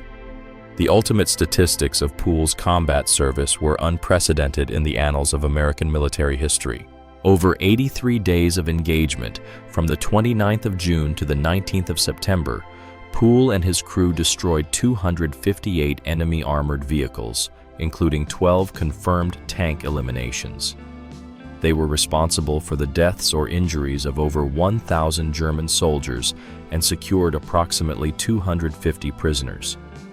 They led 21 major assaults, consistently spearheading operations and always occupying the most hazardous positions. Poole survived 3 complete losses of his tank, initially to a Panzerfaust, subsequently to friendly fire, and finally to a German Panther. His crew remained with him through the initial 2 incidents, but Paul Kenneth King paid the ultimate sacrifice in the concluding engagement. Poole was bestowed the Distinguished Service Cross for his actions between the 29th and 31st of August, 1944. He received the Legion of Merit for his exceptional service throughout the campaign. The Silver Star was awarded for specific acts of valor demonstrated. The Purple Heart acknowledged his wounds. The Belgian Croix de Guerre honored his contributions to the liberation of Belgium. Years later, in recognition of his entire military career, France would bestow upon Poole the Legion of Honor with the grade of Chevalier. Poole was twice nominated for the Medal of Honor, America's highest military decoration. The documentation for the first nomination was reportedly lost amidst the chaotic final months of the war in Europe. The second nomination was reviewed by the Army Recommendation Board, but was ultimately denied. The official justification cited that tanks were crew-served weapons, and therefore, individual heroism in tank combat did not warrant the Medal of Honor. This reasoning reflected an infantry-centric bias within the Army's award system, failing to acknowledge the realities of armored warfare, where a tank commander's decisions, leadership, and tactical acumen were decisive factors in achieving success or succumbing to failure. Many who served alongside Poole firmly believed this rejection constituted a grave injustice. Poole's actions, repeated over 83 days of combat, exemplified heroism and leadership that surpassed the established criteria for the Medal of Honor. Nevertheless, the decision remained unchanged. A statistical comparison of Poole's accomplishments against the broader context of World War II armored warfare underscores the extraordinary nature of his combat record. The United States, manufactured approximately 49,000 Sherman tanks during World War II, a monumental production effort that provided American and Allied forces with a numerical advantage over German armor. Germany produced approximately 6,000 Panther tanks and 1,350 Tiger tanks. On paper, German tanks possessed superior armor protection and firepower. The Panther's 75mm gun could incapacitate a Sherman at ranges exceeding 2,000 yards, whereas the Sherman's 76mm gun required engagement distances under 1,000 yards to reliably penetrate the Panther's frontal armor. The Tiger's 88mm gun presented an even more formidable threat. However, Poole demonstrated that superior tactics, crew training, and aggressive leadership could surmount technical disadvantages. His 12 confirmed tank kills included multiple Panthers, the German tank most feared by American infantry. He destroyed these technically superior vehicles through superior crew performance, advantageous positioning, and more rapid firing. Poole's example galvanized an entire generation of American tankers to engage aggressively, closing the distance to exploit American advantages in reliability, rate of fire, and crew training, thereby compensating for their less powerful guns and thinner armor. Following his recovery from his injuries and his adaptation to walking with a prosthetic limb, Poole faced a critical decision regarding his future. He could accept a medical discharge and return to civilian life in Texas. Many soldiers would have opted for this path, having already rendered an ample contribution to their nation's service. However, Poole harbored a profound affection for the Army. The military had become his life, his profession, and his very identity. He had ascended from humble beginnings as a farm boy with no aspirations beyond agriculture to become the most accomplished tank commander in American history. He was resolute in his desire to continue his service. Poole re-enlisted in July 1948, electing to remain in the Army despite his physical disability. The Army recognized his inherent value and the sacrifices he had made, assigning him to positions where his extensive experience and leadership capabilities could benefit the emerging generation of tankers. Poole served in a variety of training and advisory capacities, imparting the hard-won lessons from his combat experiences to soldiers who would participate in future conflicts. His expertise in armored tactics, his comprehensive understanding of tank gunnery and maneuver, and his exceptional leadership abilities rendered him an invaluable instructor. Paul retired from the Army on the 19th of September, 1960, precisely 16 years to the day of his final engagement at Musterbusch. The temporal coincidence was unplanned but seemed fitting. He retired with the rank of Chief Warrant Officer II, a testament to his technical mastery and leadership prowess. His military career spanned 19 years of dedicated service, commencing with his enlistment in June 1941 and concluding with his retirement in September 1960, including 3 months of combat that irrevocably shaped his life and inspired generations of American soldiers. In his post-military years, Poole established his residence in Killeen, Texas, in proximity to Fort Hood, a premier armor training facility for the U.S. Army.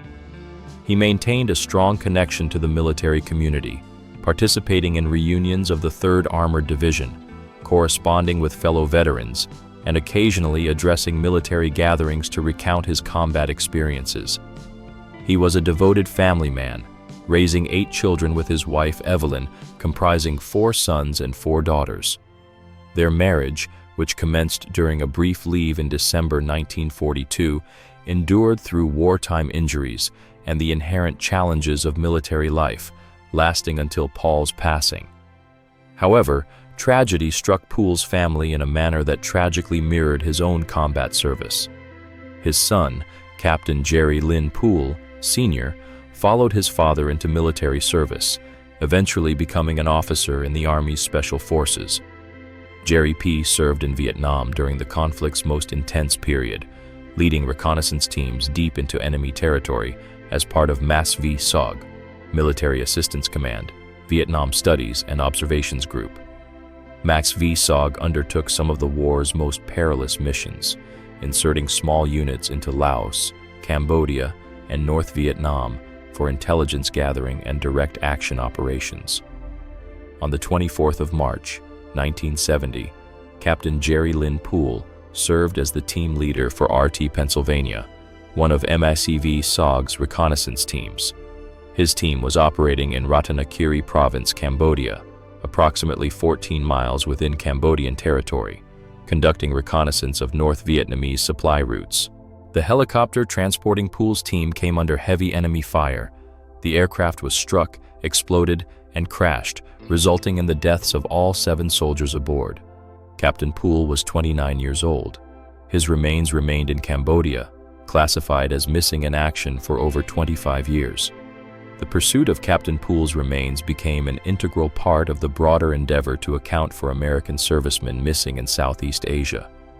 Joint recovery teams from the United States, Vietnam, and Cambodia conducted numerous searches in the vicinity of the crash site over the decades following the war.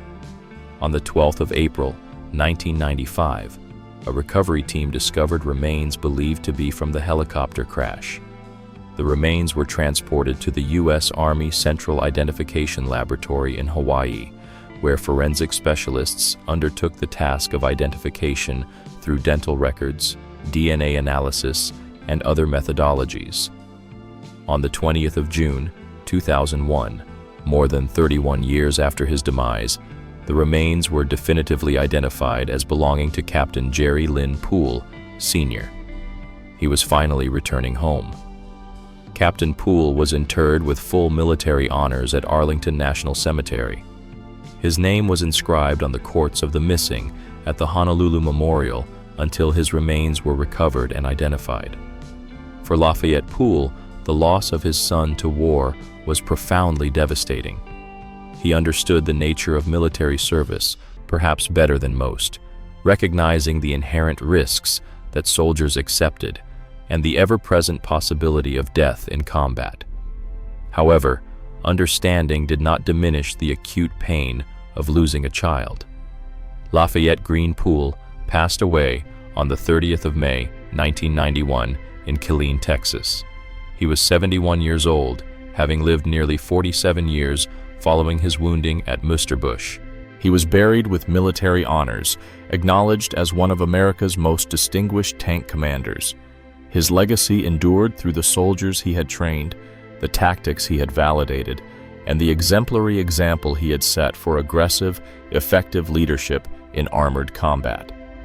In 1993, 2 years after Poole's passing, Fort Knox, Kentucky, the epicenter of Army armor training, dedicated the tank driver training simulator facility in his honor. The facility became informally known as the SSG Lafayette G. Poole Room, ensuring that every tanker trained at Fort Knox would become acquainted with the narrative of War Daddy and his crew. Lieutenant Colonel Olin M. Brewster, who had served alongside Poole in the 3rd Armored Division during World War II, delivered the dedication speech. Brewster eloquently spoke of Poole's courage, his tactical brilliance, his unwavering devotion to his crew, and his transformative impact on American armored warfare. The dedication served to guarantee that Poole's compelling story would continue to inspire future generations of American tankers. Poole's narrative reached an even wider audience in 2014 with the release of the film Fury, starring Brad Pitt. The film's central character, a Sherman tank commander named War Daddy, was explicitly patterned after Lafayette Poole. The Texas State Historical Association confirmed that the character was indeed based on Poole's combat experiences and leadership style. The film vividly depicted the brutal realities of tank combat during World War II, the numerical and technical disadvantages American tankers faced against German armor, and the aggressive tactics employed by men like Poole to overcome these disparities. While the film was a Hollywood production, incorporating necessary dramatic license, it introduced Poole's extraordinary story to millions of individuals who might otherwise never have encountered it. The film's portrayal of a Sherman tank crew fighting against overwhelming odds, utilizing superior tactics and teamwork to vanquish technically superior German tanks, effectively captured the essence of Poole's combat philosophy. The character War Daddy's aggressive leadership, his steadfast refusal to retreat, and his unwavering determination to close with the enemy and destroy them before they could effectively employ their superior firepower.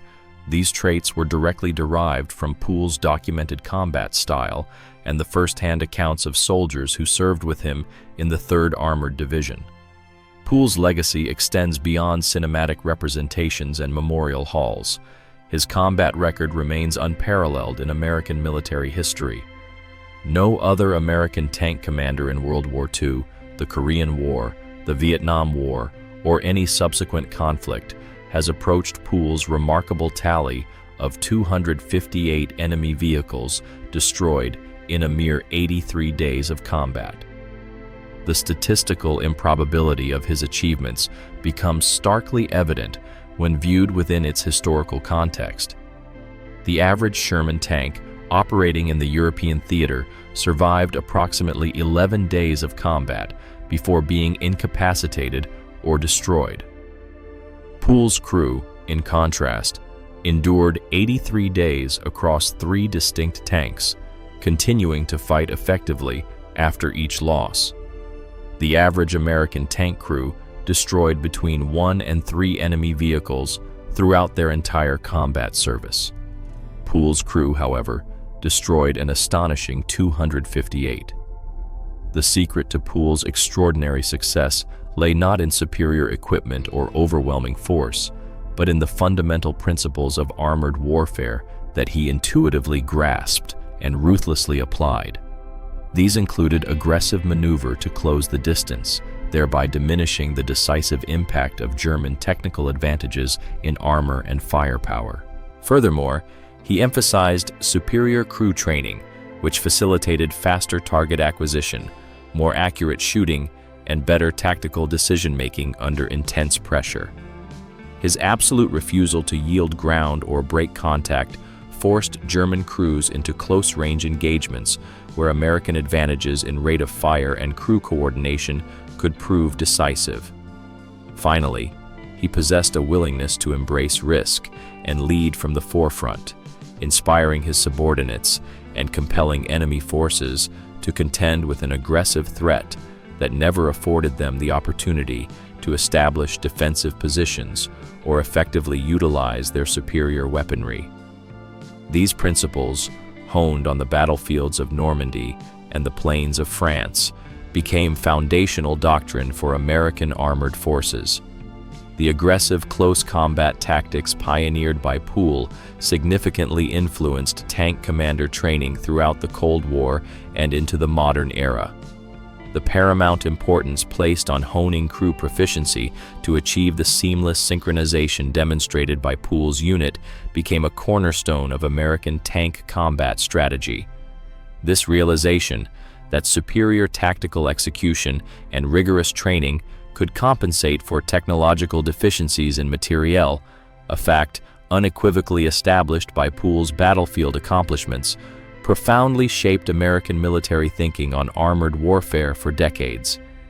Poole's influence transcended mere tactical doctrine, reaching into the very fabric of leadership and military ethos.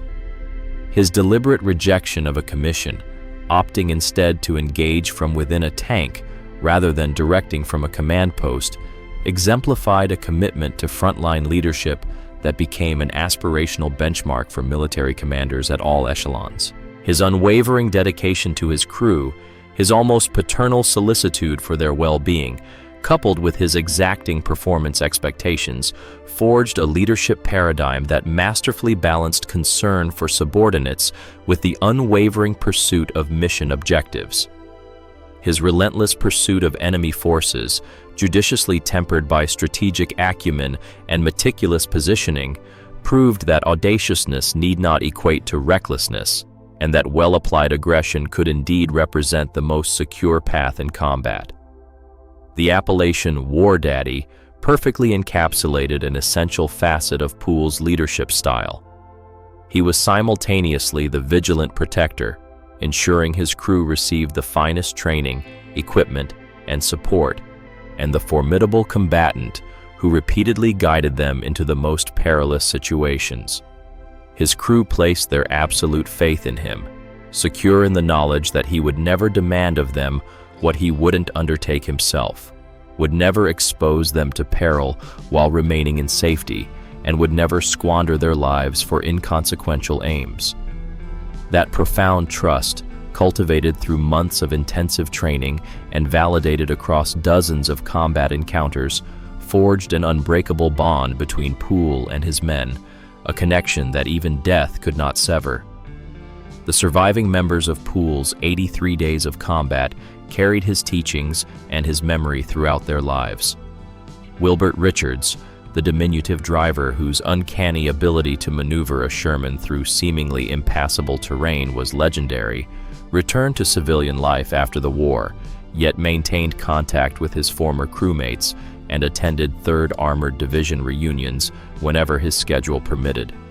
Bertrand Close, the teenage bow gunner whose accuracy with his machine gun proved devastating, similarly rejoined civilian society and built a life profoundly shaped by his experiences serving with Poole's unit. Delbert Boggs, the loader whose alacrity and dependability facilitated Poole's tank's exceptional rate of fire, carried the indelible imprint of his time as a loader throughout his post-war existence. Willis Ohl, who had been redeployed to the United States, thereby narrowly escaping the final engagement that claimed the life of Paul Kenneth King and inflicted wounds upon Poole, lived with the complex emotional tapestry of survivor's guilt and profound relief. He had served as Poole's gunner for the majority of the 83-day combat period, had delivered the disabling shots that destroyed numerous enemy vehicles, and had been an integral part of what was arguably the most successful tank crew in American military history. His precautionary transfer saved his life, but meant he was absent when his comrades needed him most. His replacement, Paul Kenneth King, tragically perished in the very turret where Ohl had habitually stood. Paul Kenneth King, the young replacement gunner hailing from Anderson County, Tennessee, who served with Poole's crew for a solitary mission, became posthumously a poignant symbol of the indiscriminate nature of wartime casualties. King was experienced, competent, and had previously endured combat engagements with other units. His misfortune was to be filling the gunner's role on September 19, 1944, when a German Panther tank targeted their position. King's demise at the age of 20, within Poole's tank during what was intended to be a straightforward mission prior to Poole's return home, underscored a fundamental truth Poole had grasped from the outset. In warfare, safety is but a fleeting illusion. The broader implications of Poole's combat service on the ultimate trajectory of World War II are challenging to quantify precisely, yet undeniably substantial. The 258 enemy vehicles Poole's crew annihilated represented critical material denied to opposing forces, preventing their deployment against other American units. German soldiers incapacitated by these engagements were removed from the battlefield, and the morale impact on both sides extended far beyond the immediate tactical ramifications. Each German tank Poole's unit destroyed meant one less threat confronting American infantry advancing through French hamlets. Every German half-track or truck eliminated signified a reduction in German troop mobility to defensive strongpoints. Each anti-tank gun neutralized directly preserved American lives. Yet, perhaps of greater significance, Poole's example galvanized other American tank crews to engage with greater audacity, favoring close-quarters engagements with German armor over distant standoff attacks. The cumulative effect of thousands of American tank commanders adopting Poole's principles, even imperfectly, amplified his tactical influence across the entirety of the European theater. The significant evolution in American armored tactics, witnessed during the summer and autumn of 1944, as units embraced more aggressive and effective methods for combating German armor, owed a considerable debt to Poole's demonstrably successful approach. The combat record of the 3rd Armored Division itself bore witness to Poole's pervasive influence. This division spearheaded the relentless advance from Normandy all the way to Germany, covering more territory and eradicating more enemy materiel than the majority of other American armored divisions. The division's bold tactics, their readiness to embrace risk and penetrate deep into German territory, fostered an offensive operational culture that Poole undeniably personified. While numerous factors contributed to the division's remarkable achievements, the example set by its most formidable tank commander undoubtedly played a pivotal role in shaping its combat ethos.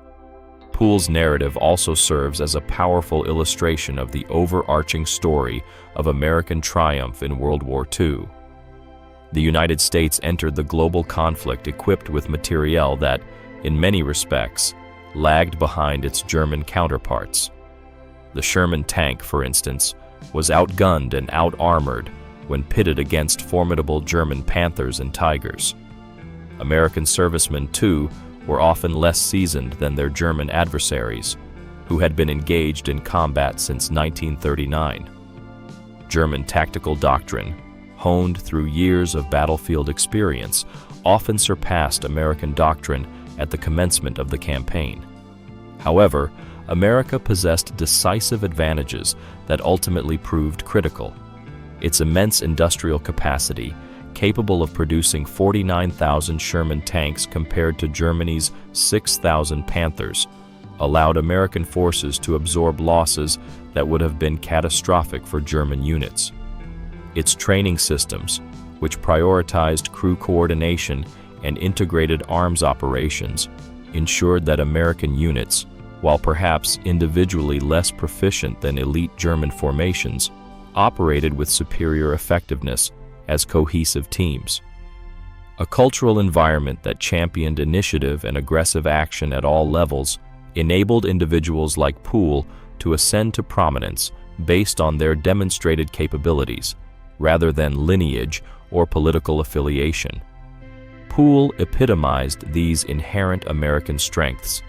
He was a simple farm boy from Texas, devoid of any military heritage or influential connections, who ascended to become the most accomplished tank commander in American history through sheer skill, aggressive spirit, and exemplary leadership. His crew, drawn from disparate corners of America, represented the very diversity that Nazi ideology erroneously proclaimed as a weakness, but which ultimately proved to be a profound strength. Collectively, they demonstrated that superior tactics, rigorous training, and unwavering determination could triumph over technological inferiority and deficient equipment. The stark contrast between Poole's approach to tank warfare and conventional German tactics illuminates fundamental divergences in military cultures and philosophies. German armor doctrine placed a premium on the technological superiority of their vehicles, encouraging tank commanders to engage at extended ranges where their advanced weaponry and robust armor conferred decisive advantages. German training emphasized individual prowess and technical mastery. German military culture adhered strictly to adherence to orders and the maintenance of formation discipline. Poole's strategy effectively inverted these tenets. He neutralized German technological superiority by closing the distance to ranges where such advantages became negligible.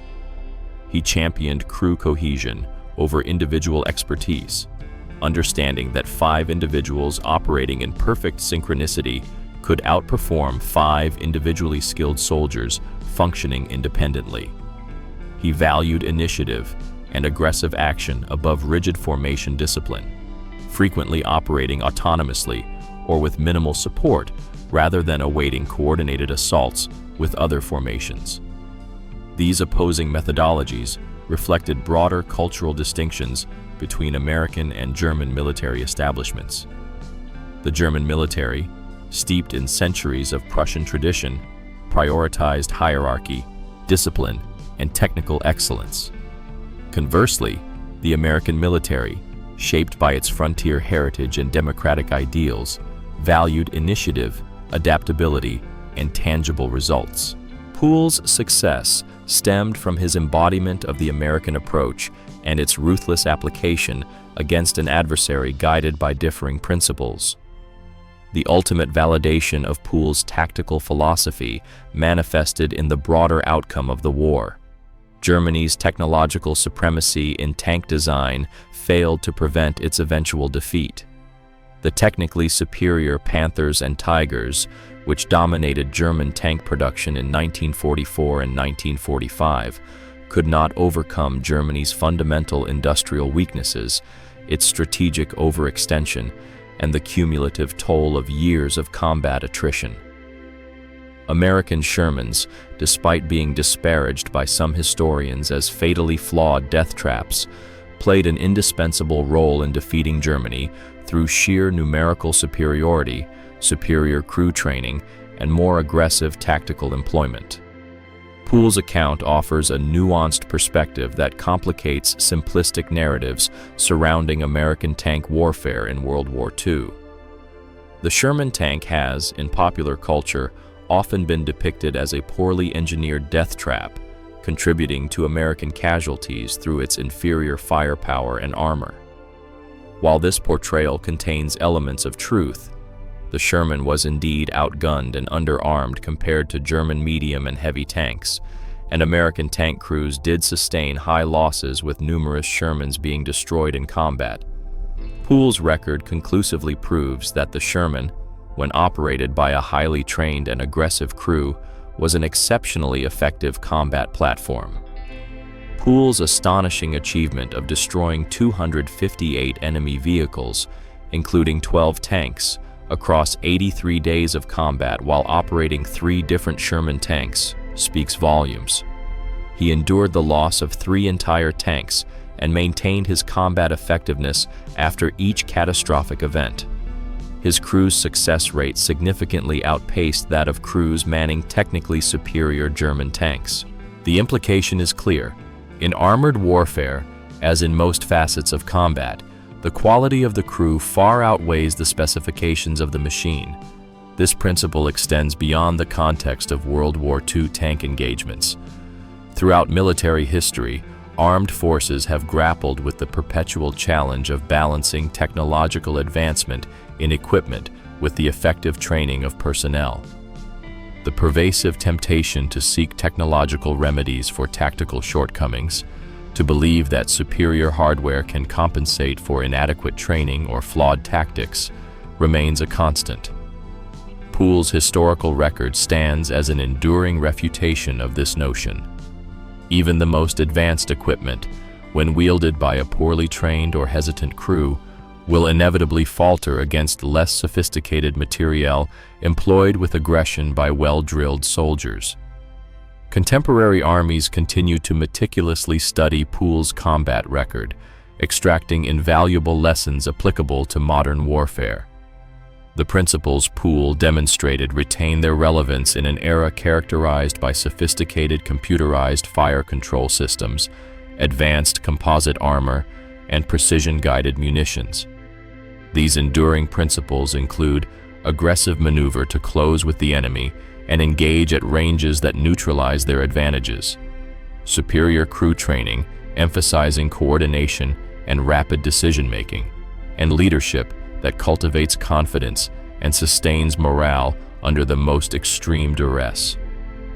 These tenets transcend specific technological paradigms and tactical scenarios. The Tank Driver Training Simulator Hall at Fort Knox, a facility dedicated to Poole's enduring memory, ensures that these vital lessons continue to be imparted to successive generations of American tankers. Every soldier undergoing training at Fort Knox becomes acquainted with Lafayette Poole, his tactical innovations, his exceptional leadership, and his remarkable combat history. The SSG Lafayette Greenpool Room serves a dual purpose as both a memorial and an educational hub, a space where Poole's legacy is perpetuated through the instruction of soldiers who will confront conflicts he could scarcely have envisioned, utilizing weaponry he could never have conceived. Poole's narrative also serves as a stark reminder of the profound human cost of conflict and the inherently capricious nature of combat survival. Poole endured 83 days of relentless combat, survived 3 tank destructions, and experienced numerous near-fatal encounters where German projectiles narrowly missed or failed to penetrate when they should have. He personally accounted for the destruction of hundreds of enemy vehicles and the elimination of over 1,000 enemy combatants. Yet, ultimately, he sustained a leg wound from German fire and witnessed the tragic demise of his replacement gunner during what was intended to be a secure mission before his own return home. The element of chance that dictates who lives and who perishes in combat, the extent to which survival often hinges more on fortune than on skill, pervades Poole's story. Paul Kenneth King's death on September 19, 1944, while occupying Willis Ole's former position as Poole's gunner, powerfully underscores this randomness. King was not a regular member of Poole's crew. He was filling in because Ole had been reassigned back to the United States. King was an experienced and capable soldier who had survived previous combat engagements, but he happened to be in Poole's tank on the very day a German Panther's aim proved fatally accurate. Had Ole been present, he might have been the one to perish. Alternatively, Ole's deeper familiarity with Poole's unit might have marginally altered the battle's dynamics, potentially yielding a different outcome. These are unanswerable hypotheticals. King perished, Ole survived, and both outcomes were ultimately the consequence of administrative decisions made by Army personnel officers who possessed no prescience of the repercussions of their routine actions. Poole's own remarkable survival through 83 days of intense combat, followed by his incapacitation on what was supposed to be his safest day, carries similar poignant ironies. He survived when he was most exposed, standing in the open turret, spearheading assaults, engaging German armor at point-blank range. He was wounded when he was ostensibly meant to remain on the flank, avoiding danger, and successfully completing one more day before his departure. The underlying lesson, if one can be distilled, is that in the brutal reality of combat, there exist no secure positions, no guaranteed avenues of survival, save for the outright absence from the battlefield. Poole grasped this fundamental truth from the outset. Safety is an illusion. The sole recourse for survival is aggressive engagement, striking first and closing the distance to negate the enemy's destructive capacity. This philosophy, while instrumental in keeping Poole alive for 83 days and cementing his status as the most successful American tank commander in history, also exacted a heavy price, costing him a leg and resulting in the death of one of his crewmen. Whether the ultimate cost was justified remains a matter of perspective. From a purely tactical viewpoint, Poole's combat service provided immeasurable value to the American war effort. From a personal standpoint, Poole paid a significant personal toll for his achievements and lived with the enduring consequences for nearly 50 years. Both realities coexist without inherent contradiction. Poole's decision to re-enlist in 1948 and continue his military service despite his disability suggests he found a profound sense of meaning and purpose in his Army career that transcended the physical and emotional burdens he carried. He had undergone a profound transformation during his wartime experience, evolving from a humble farm boy from Texas into a seasoned soldier, from a soldier into a distinguished tank commander, and ultimately from a tank commander into an enduring legend. The Army became his identity, his chosen profession, and the central focus of his life's work. Returning to civilian life to pursue farming, engineering, or any other ordinary occupation must have seemed an untenable prospect for a man who had experienced what Poole had, achieved what he had accomplished, and survived what he had endured. His 19 years of military service, spanning from 1941 to 1960, coincided with America's metamorphosis from an isolationist nation with a modest peacetime military to a global superpower with extensive worldwide military commitments. Poole enlisted prior to the attack on Pearl Harbor, a time when the Army was still conducting training exercises with wooden rifles and obsolete equipment. He retired during the height of the Cold War, when the Army was equipped with nuclear weaponry and maintained a significant global presence. He bore witness to and actively participated in the most transformative expansion of American military power in history. His passing in 1991, mere months before the dissolution of the Soviet Union and the cessation of the Cold War, marked the closing of a significant chapter in American military history that he had helped to author. The veterans of World War II, individuals like Poole who had fought valiantly to vanquish fascism and uphold democracy, began to pass away in significant numbers by the early 1990s. Their generation had, in a literal sense, rescued the world from the tyranny of Nazism, had facilitated the reconstruction of Europe and Japan through initiatives like the Marshall Plan and subsequent occupation policies, and had established the international order that defined the latter half of the 20th century. Poole's generation, forged in the crucible of total war, conclusively demonstrated that democracy possessed the capacity to triumph over totalitarianism, that free societies could rival the military effectiveness of dictatorships, and that American values were indeed worthy of sacrifice and devotion. Poole's enduring legacy, embodied in his combat record, his exemplary leadership, and the soldiers he trained during his post-war career, continues to exert a significant influence on American military culture. The aggressive tactical doctrines he pioneered remain fundamental to contemporary American armored strategy. The emphasis on crew training and seamless coordination that he championed continues to define the essence of American tank warfare. The leadership model he established, a masterful blend of paternalistic care for subordinates with exacting standards and personal example, persists as an aspirational ideal for military leaders across all ranks. However, perhaps Poole's most profound legacy is of a simpler, more personal nature. He unequivocally proved that an ordinary American citizen, a farm boy from Texas, possessing no inherent advantages or privileged status, could, through an extraordinary combination of courage, skill, and sheer determination, achieve extraordinary feats. He demonstrated that true leadership emerges not from birthright or rank, but from inherent character and decisive action. He illustrated that in the ultimate crucible of combat, what truly matters is not the weapon one carries, but the courage one possesses and the mastery of training one has achieved. These profound lessons transcend the realm of military service and resonate deeply with broader American ideals concerning individual achievement, the promise of democratic opportunity, and the boundless potential of ordinary individuals to accomplish extraordinary things.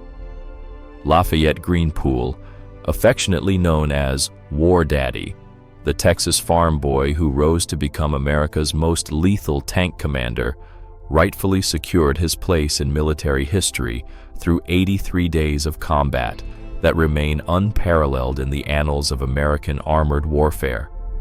His story, meticulously preserved in military archives, first-hand survivor accounts, and now increasingly recognized in popular culture through films and memorials, continues to serve as a potent source of inspiration and instruction.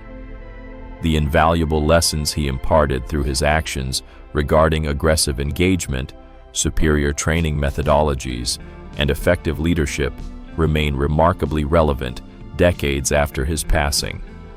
His legacy endures within every American tanker who studies his history, analyzes his tactical innovations, and strives to emulate his exemplary courage under fire and unwavering devotion to duty. Ultimately, Poole's narrative transcends mere discussions of tanks and tactics, or the cold accumulation of kill counts and combat statistics. It speaks to the profound transformation of a young man from a South Texas farm into a warrior who would lead from the vanguard, fight with unparalleled ferocity, and inspire generations of soldiers. It highlights the unbreakable bond forged between crew members who entrusted their very lives to one another, fighting as a unified force through months of relentless engagement. It acknowledges the immense human cost of war, measured in the tragic loss of limbs, the abrupt ending of lives, and the permanent alteration of families. It speaks to an America capable of transforming farm boys, college students, factory workers, and teachers into the formidable military force that defeated fascism and safeguarded democracy. Lafayette Poole's record of 258 destroyed enemy vehicles, his 12 confirmed tank kills, his estimated 1,000 enemy soldiers eliminated, and his 250 prisoners captured represent only a portion of his remarkable saga. The complete narrative encompasses his principled refusal to accept a commission so that he could remain at the forefront of battle within a tank, his profound devotion to his crew, their absolute and unwavering trust in his leadership, his extraordinary survival through 3 tank losses, and his unwavering resolve to continue fighting after each devastating event. His deliberate decision to re-enlist in 1948, despite his physical disability, and his subsequent 12 years of continued military service further underscore his commitment. His far-reaching influence on generations of American tankers who have diligently studied his tactics and emulated his example is undeniable. The narrative recounts the profound impact of losing his son to the Vietnam War, a connection forged between his World War II experiences and the ensuing generation's conflict. His passing in 1991 occurred after he had seen America triumph in the Cold War, the aftermath of the intense conflict where he first established his renown. This is the comprehensive account of a life characterized by dedication, selflessness, and command. It tells of a man who discovered his purpose amidst the turmoil of battle, realizing he possessed a keen aptitude for strategic planning and bold maneuvers that set him apart. It also addresses the heavy cost of these talents, measured in suffering, bloodshed, and the lives of the soldiers who fought alongside him. The story extends to a lasting influence that transcends his own existence, shaping military strategies, motivating service members, and illustrating the capacity of everyday Americans to achieve greatness when confronted with the ultimate test of warfare. Lafayette Greenpool, a staff sergeant in the United States Army, later a chief warrant officer with 2 retirements, adorned with the Distinguished Service Cross, Legion of Merit, Silver Star, Purple Heart, Belgian Fourrure, and the French Legion of Honor, a force credited with neutralizing 258 enemy vehicles within 83 days of active combat. Hailed as America's most formidable tank commander, affectionately known as War Daddy to his unit, and a celebrated figure within the army he served, he passed away on May 30th, 1991, in Ken, Texas, at the age of 71. He is survived by his wife, Evelyn, their 8 children, and a military heritage that will continue to resonate as long as military academies dissect the strategies of armored engagements. His journey, originating from a South Texas farm, traversing the battlefields of France, and culminating in the esteemed halls of Fort Knox, exemplifies the pinnacle of American military heritage. This tradition is built upon bravery in conflict, unwavering commitment to duty, leading by personal example, and offering oneself for the nation. These principles, personified in P's life and military service, continue to serve as a source of inspiration and instruction. While War Daddy's war may have concluded on September 19, 1944, his enduring impact persists.